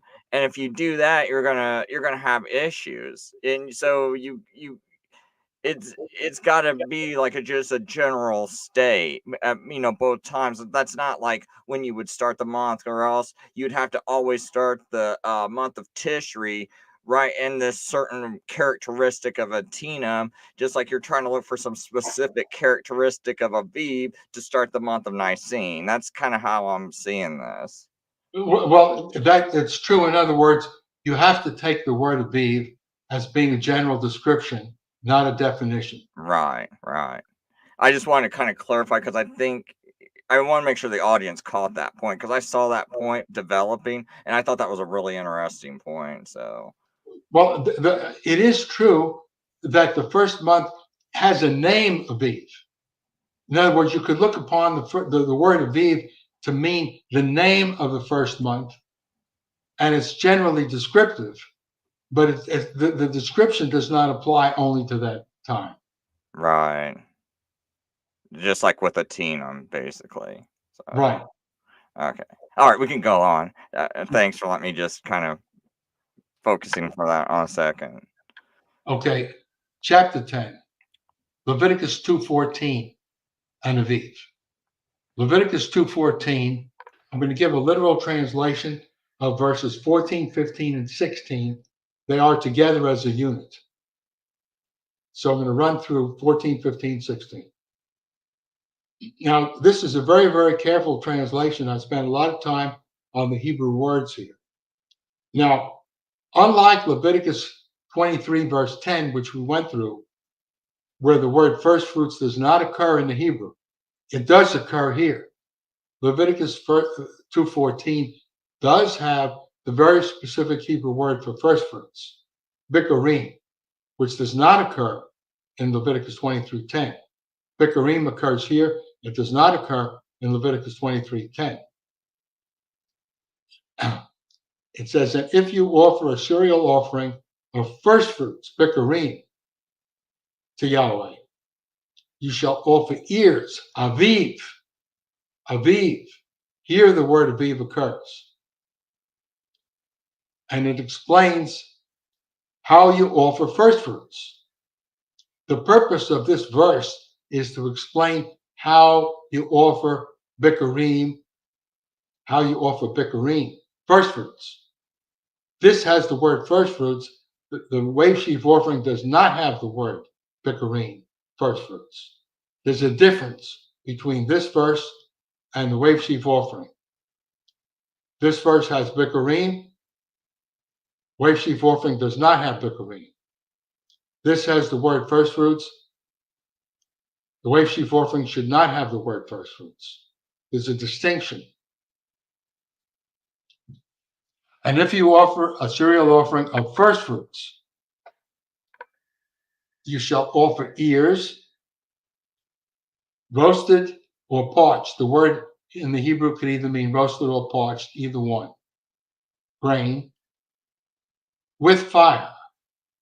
That is, and the word that is in italics.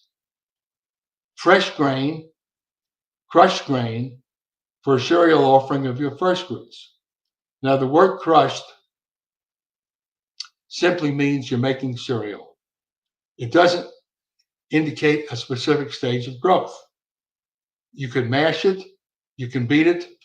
The word could mean crushed or mashed, either one. It's simply fresh. In other words, fresh means recently harvested, recently picked. It's first fruits, so it should be fresh. In other words, you roast it, you heat it up, and you roast it with fire. It's fresh, you just picked it, and then you crush it or mash it into a cereal. And some translations translate it groats, but you simply make a cereal out of it. But you can't tell anything more about what the word aviv means here, except for the fact that you're making a cereal from it.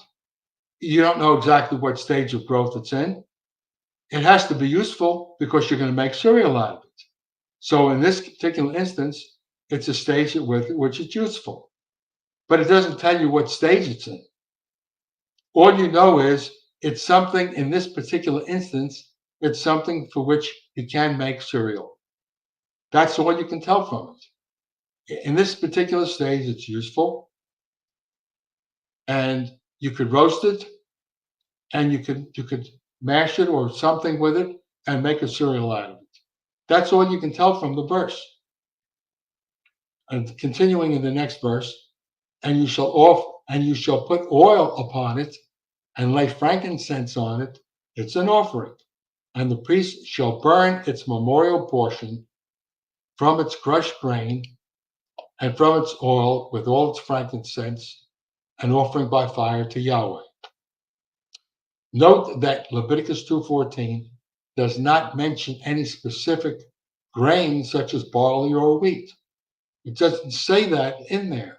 It says a cereal offering.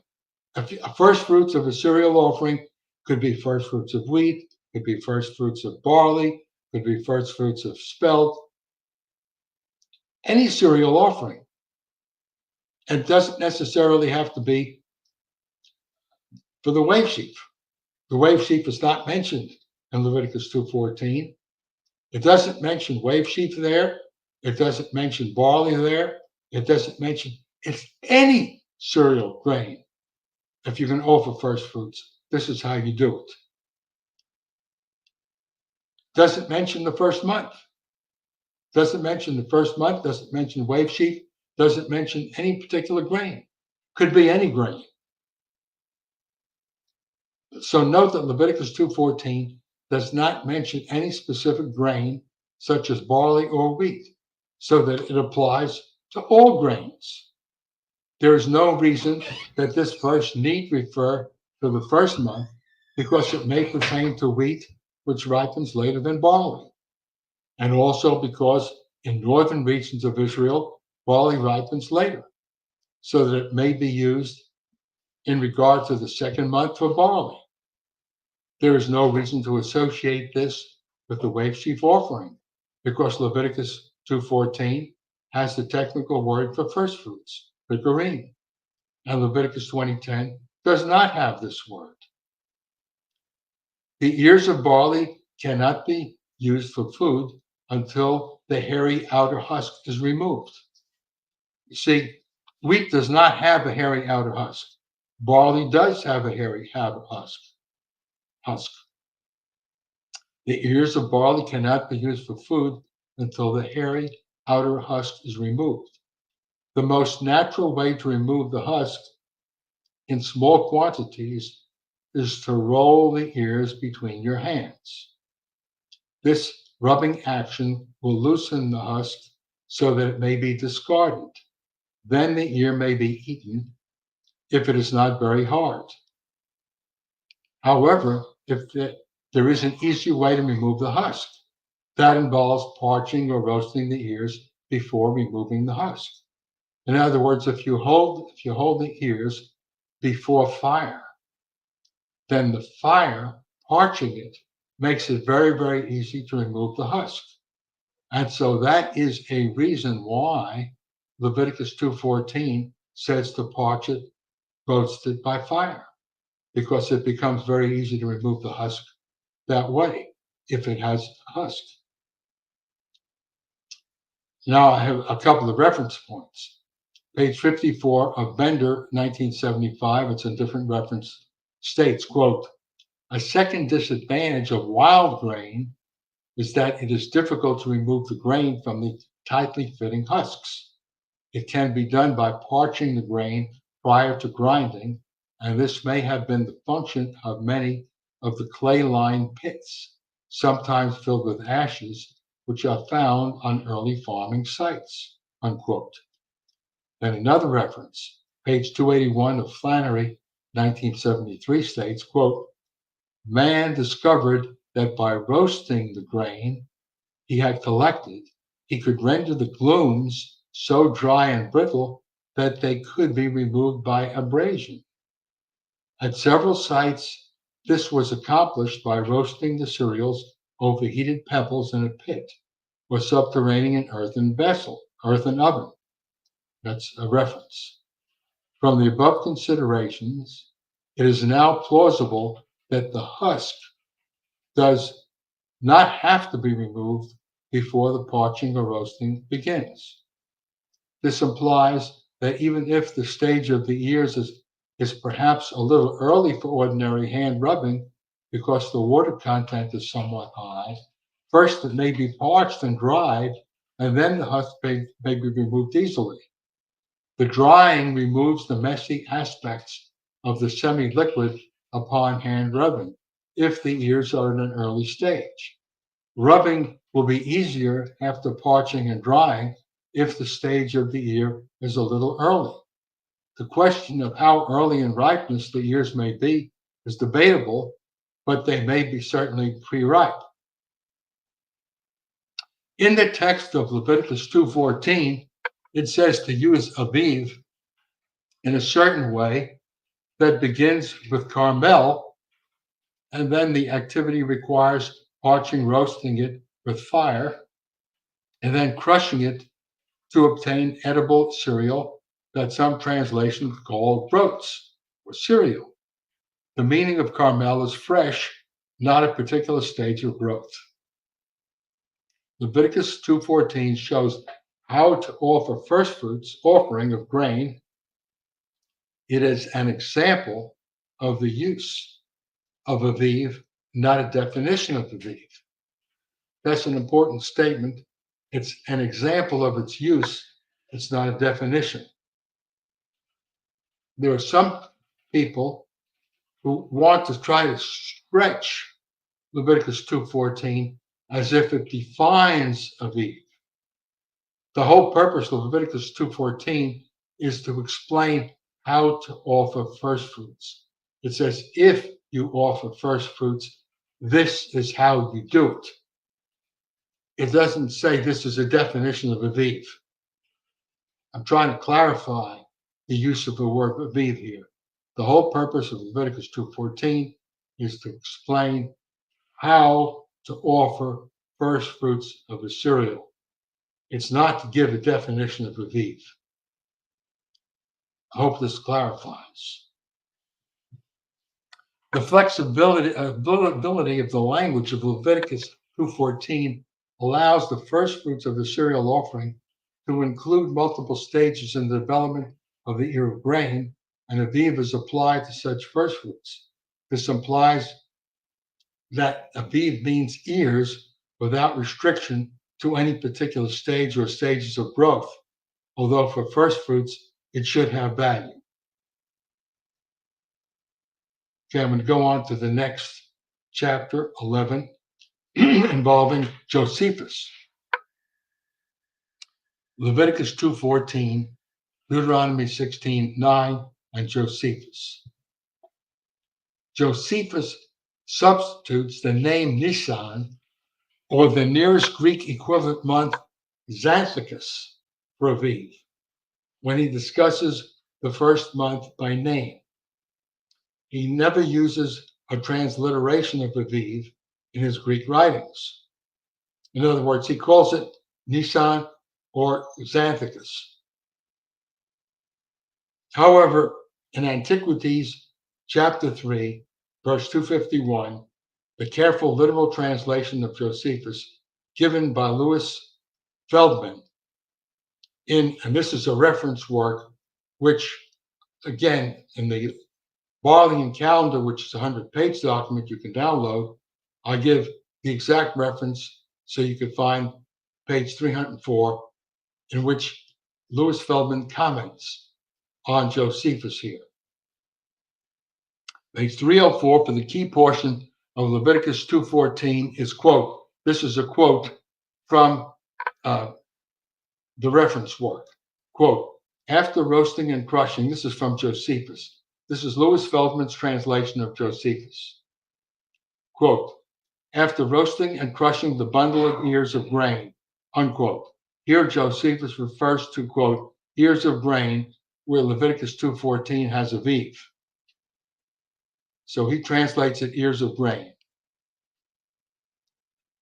In the previous statement, and one verse before this, Antiquities chapter 3, paragraph 250, Feldman translates, quote, I'm quoting from Feldman's translation of Josephus, quote, on the second day of the unleavened bread, this is the 16th, they partake of the crops that they have reaped, for they had not been touched before that time, unquote. Now, Louis Feldman has a footnote to this where it says, for they had not been touched before that time. Louis Feldman has a footnote, 722, about this word touched here. In footnote 722, on the same page, Feldman comments about the word touched. Quote, eaten according to Leviticus 23:14.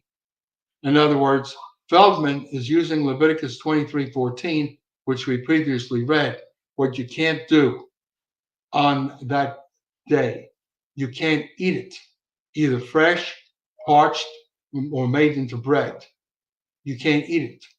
So Feldman is saying that by the word touched, he means you can't eat it before that day. Some people who want to use barley claim you can't harvest it before that day. They interpret Josephus to mean you can't harvest it before that day. The actual statement, Deuteronomy 16:9, does not say you can't harvest it, but some people interpret Josephus to mean you can't harvest it. But Louis Feldman is saying Josephus doesn't mean you can't eat it, you can't harvest it. He only means you can't eat it. So what I'm trying to say is one of the greatest authorities of Feldman, which is Louis Feldman, has written more about Josephus than any other person on the planet Earth.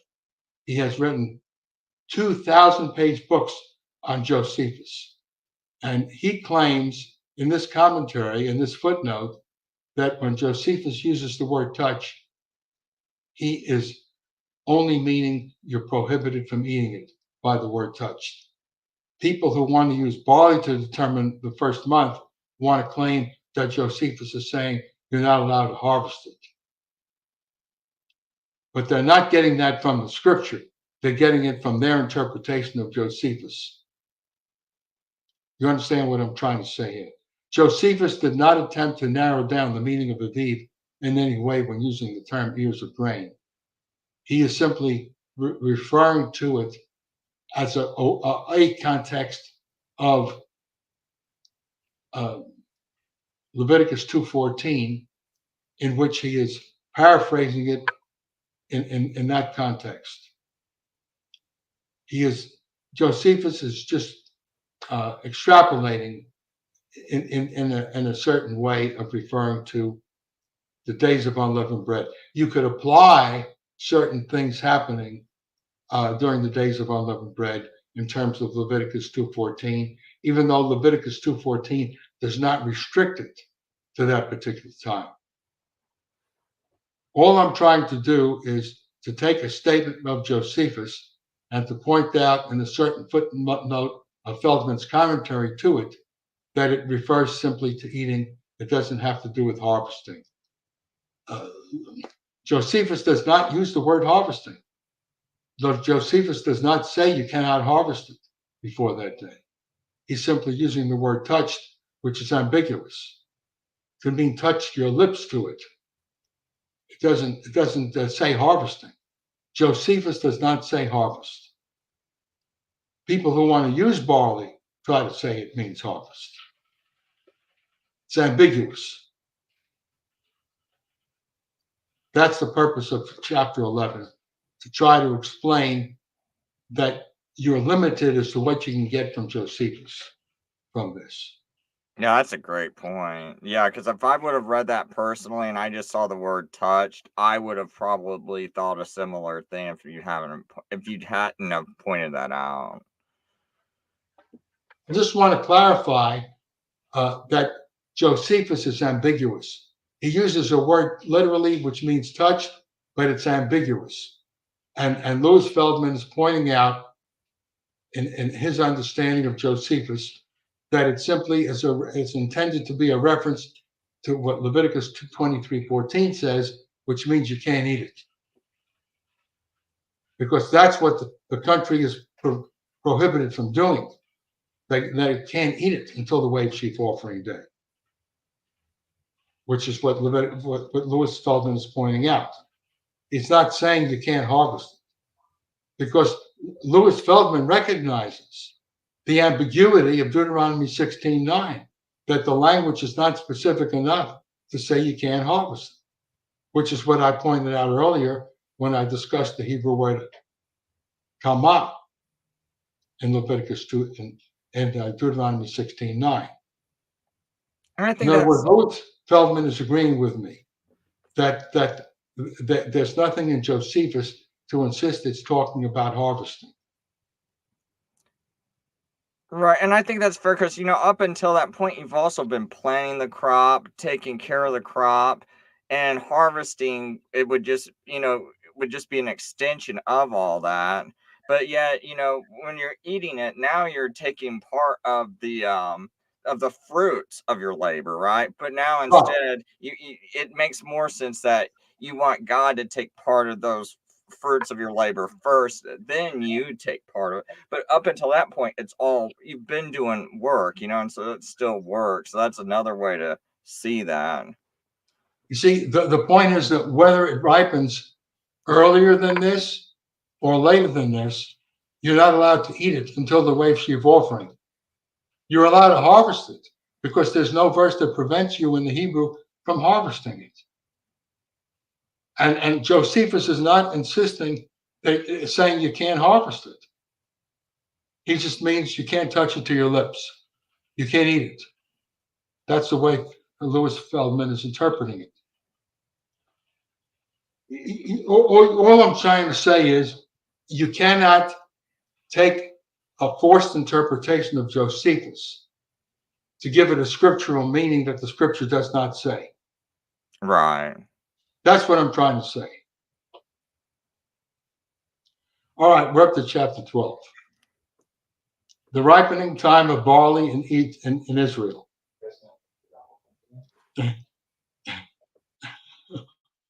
Okay, the ripening time of barley in Israel. The multi-volume reference work by Gustav Dahlmann on agriculture in Israel, written in German, is the only major work available on this subject. It's only available in German translation. And since I had 2 years of German in college, I'm translating parts of this written in German. My translation from page 415 of Dahlmann is, quote, the harvest that I, and Gustav Dahlmann is speaking, he's the I. He wrote this in the first person. Gustav Dahlmann spent years in Palestine, not only with the barley, but with all of the crops. He wrote a 7-volume work in German. And for years that he spent in Palestine with grapes, with figs, with barley, with olives, with every crop, Gustav Dahlmann, and he wrote a 7-volume work about his personal experience harvesting of various crops.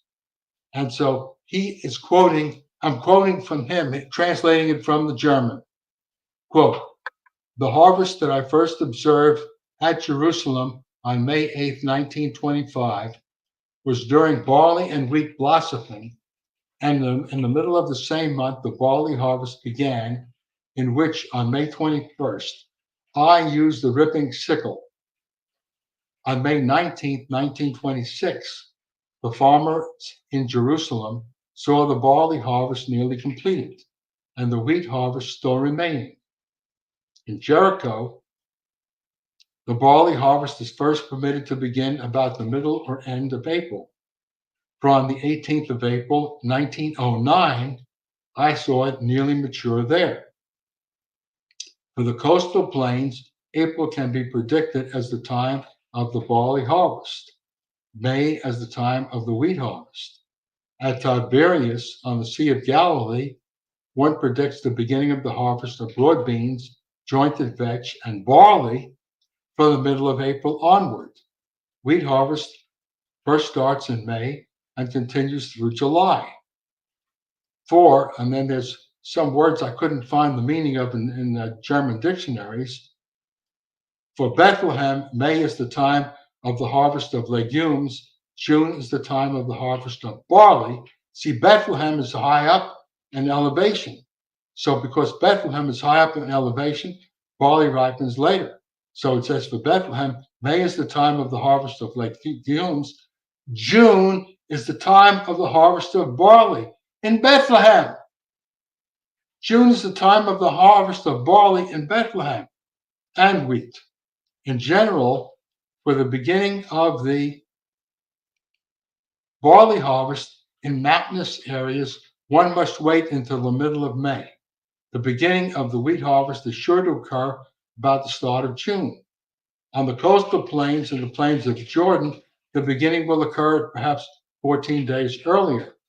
Now, if you take all of this quote from the different parts of Israel at which barley is harvested in different times, in which the author Gustav Dalman himself personally harvested, this shows that the time of the barley harvest in Israel varies from about the middle of April in Jericho to June in Bethlehem, which is a span of about 7 weeks. Jericho is near the Dead Sea in the lower Jordan River Valley. So it ripens first in the lower Jordan River Valley near the Dead Sea, and the latest in early June in Bethlehem, which is the mountainous area. And so there's a 7-week span in Israel during which barley ripens. So you can see it's a characteristic that is not confined to just 1 month.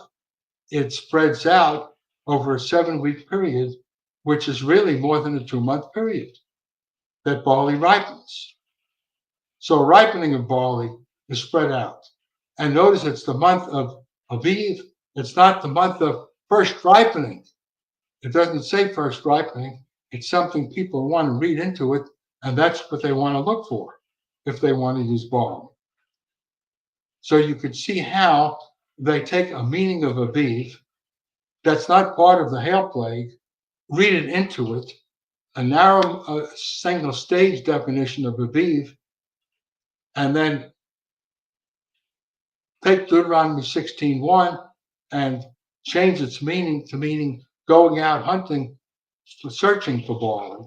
You can see that these various things work together to give a Karaite concept into searching for barley. But it's not there in the Hebrew. You have to, if you look specifically to the wave sheaf offering, specifically for the context, specifically in the Hebrew of the wave sheaf offering, specific in the Hebrew of Deuteronomy 16:9, it's not there. You have to change the meaning of the hail plague, Aviv, and give a strained meaning into Deuteronomy 16:1 to try to squeeze that meaning out of the scriptures. It's not there in the Hebrew. That's what I could say. I've tried my best to really get to the guts of this thing. Okay, next chapter. Question. Is Exodus chapter 12, verse 2 controlled by the time of the hail plague? Exodus chapter 12:2 says, New American Standard Bible, this month shall be the beginning of months to you. It is to be the first month of the year to you. That's what Yahweh said to Moses and Aaron in Exodus chapter 12 and verse 2. Some proponents of the use of barley to determine the first month claim that the placement of Exodus chapter 12:2 in scripture proves that the first month is determined by the description embodied in the word Aviv.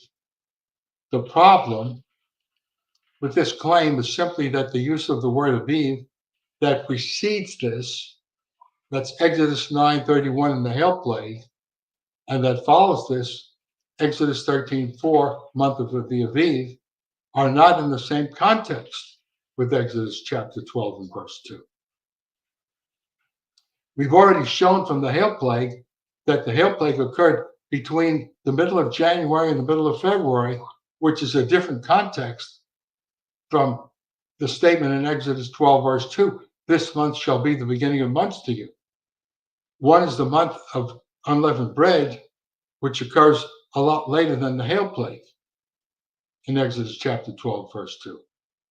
So it's a different context. The hail plague is not the same context as Exodus chapter 12, verse 2.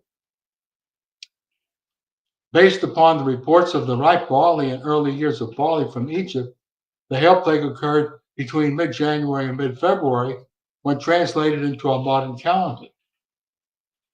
This is well before the time of the context of Exodus chapter 12, verse 2.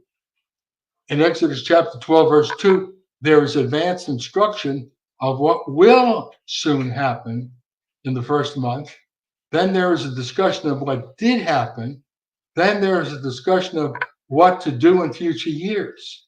After this, Exodus chapter 13, verse 4 occurs. Thus, Exodus 13, verse 4 is outside the context of Exodus 12:2. It is merely wishful thinking to claim that Aviv is in the context of Exodus 12:2. Exodus 12:2 does not have the word Aviv. And some people try to read Aviv into the context of Exodus 12:2 when it's not there. That was the purpose of chapter 13. But some people mistakenly want to read Aviv into Exodus 12:2 when it's far from there and used in different contexts. The hail plague was in one context long before, and the other one comes in Deuteronomy 13:4, next chapter, without the context of Aviv. And it's in 13:4, it's in the phrase month of Aviv.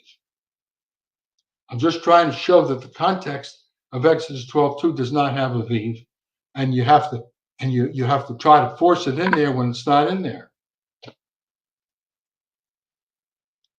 Next chapter, light triggers. Now we have gone from the subject of barley into the subject of the equinox. Well, this is a new transition. Chapter 14 begins a completely different transition in this whole thing. How much time have I gone so far? But it's 9:27. I've already gone more than 3 hours. 3.5 hours almost. 3.5 hours. I don't know if you want to break this up and maybe we could do this next week and you can start on the equinox, or if you just want to I think that we ought to start this. Right. We ought to break this up because I've gone about 3.5 hours on the barley, and the next part won't be that long, but we need to take the time of detail for it.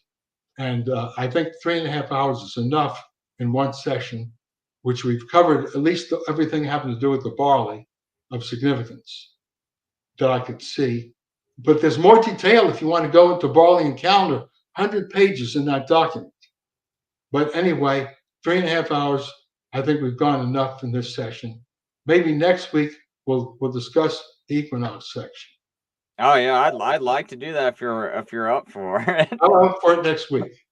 All right, because I mean, man, it's a blessing to have someone of your scholarship. I mean, it's amazing. I mean, like, I feel like this is something I would have to pay a college. I probably wouldn't even get this out of a college. And so I'm like, I feel real fortunate and really blessed. I mean, it's not every day anyone gets to talk to maybe the greatest person at something, and you probably got the greatest knowledge of the calendar of anyone in the world, so and so it's an amazing blessing, and just to hear all the work you put into it. And I know I've seen a couple of comments. It sounds like a lot of people thought that felt blessed by listening to it and feel very appreciative that you would come on my show and share all this info. So, all right, next week we'll pick it up with chapter 14.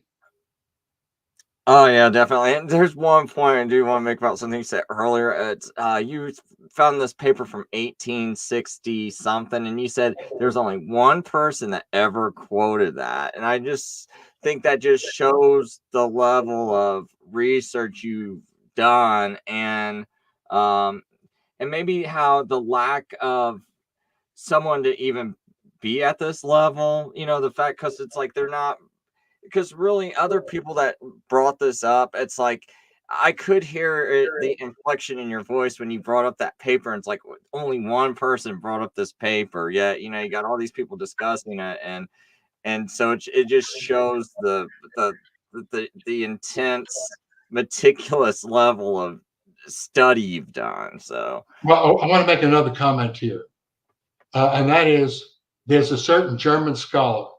His name is August Dillman.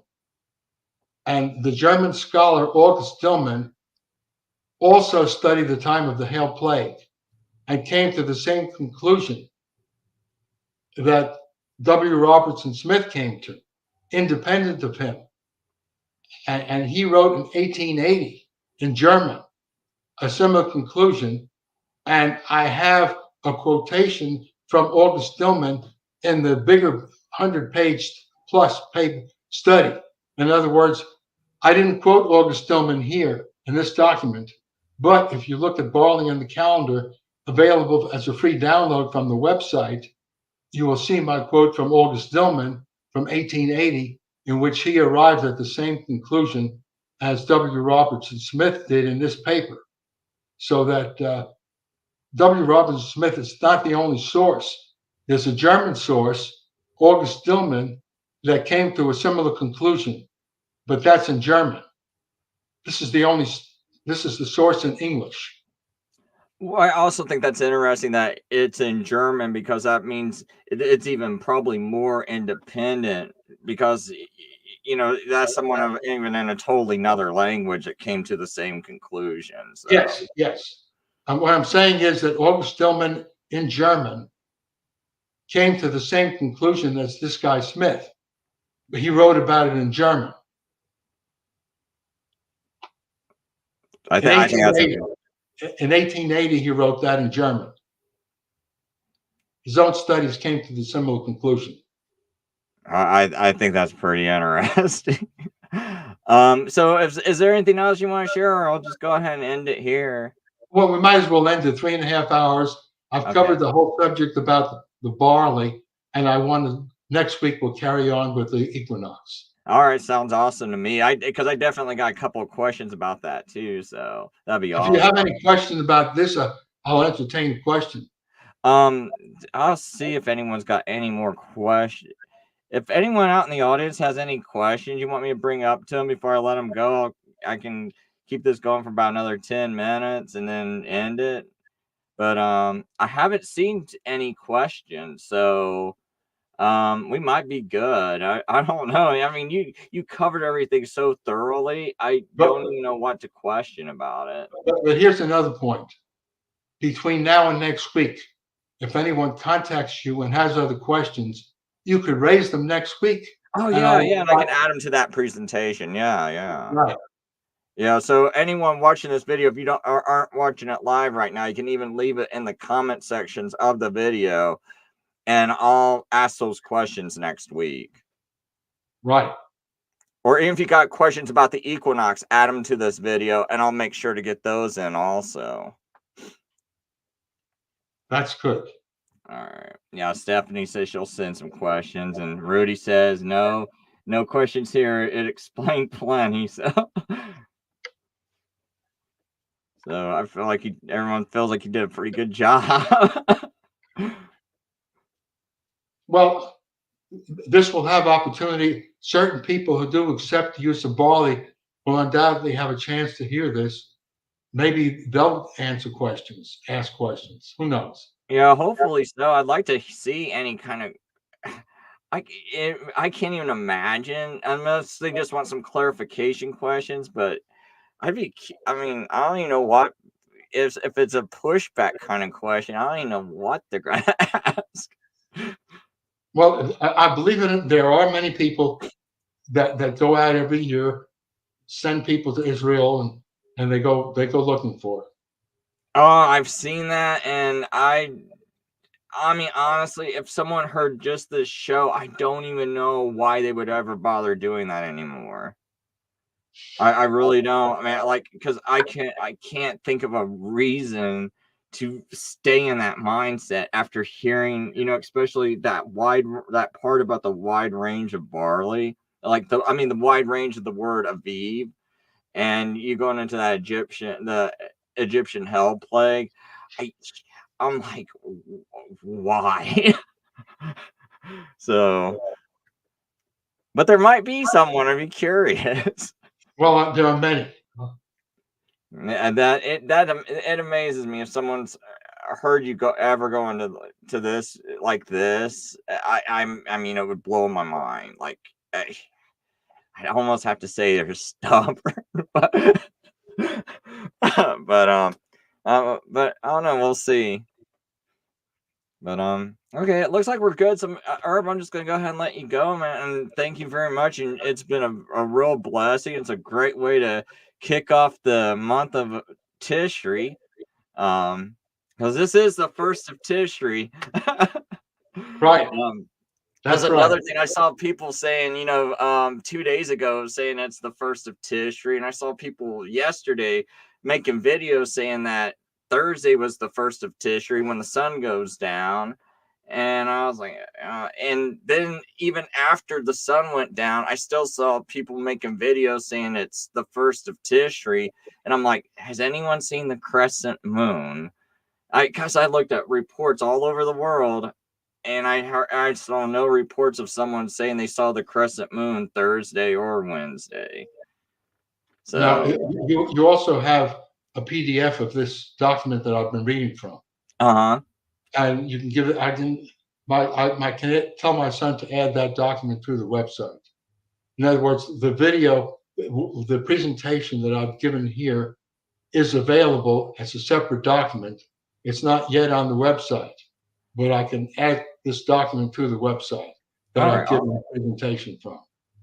awesome. That'd be great, man. All right, well, I'm gonna go ahead and wrap it up. And thank you so much, Herb. You've been a real blessing, man. I really All right, take care. appreciate it. Thank you so much.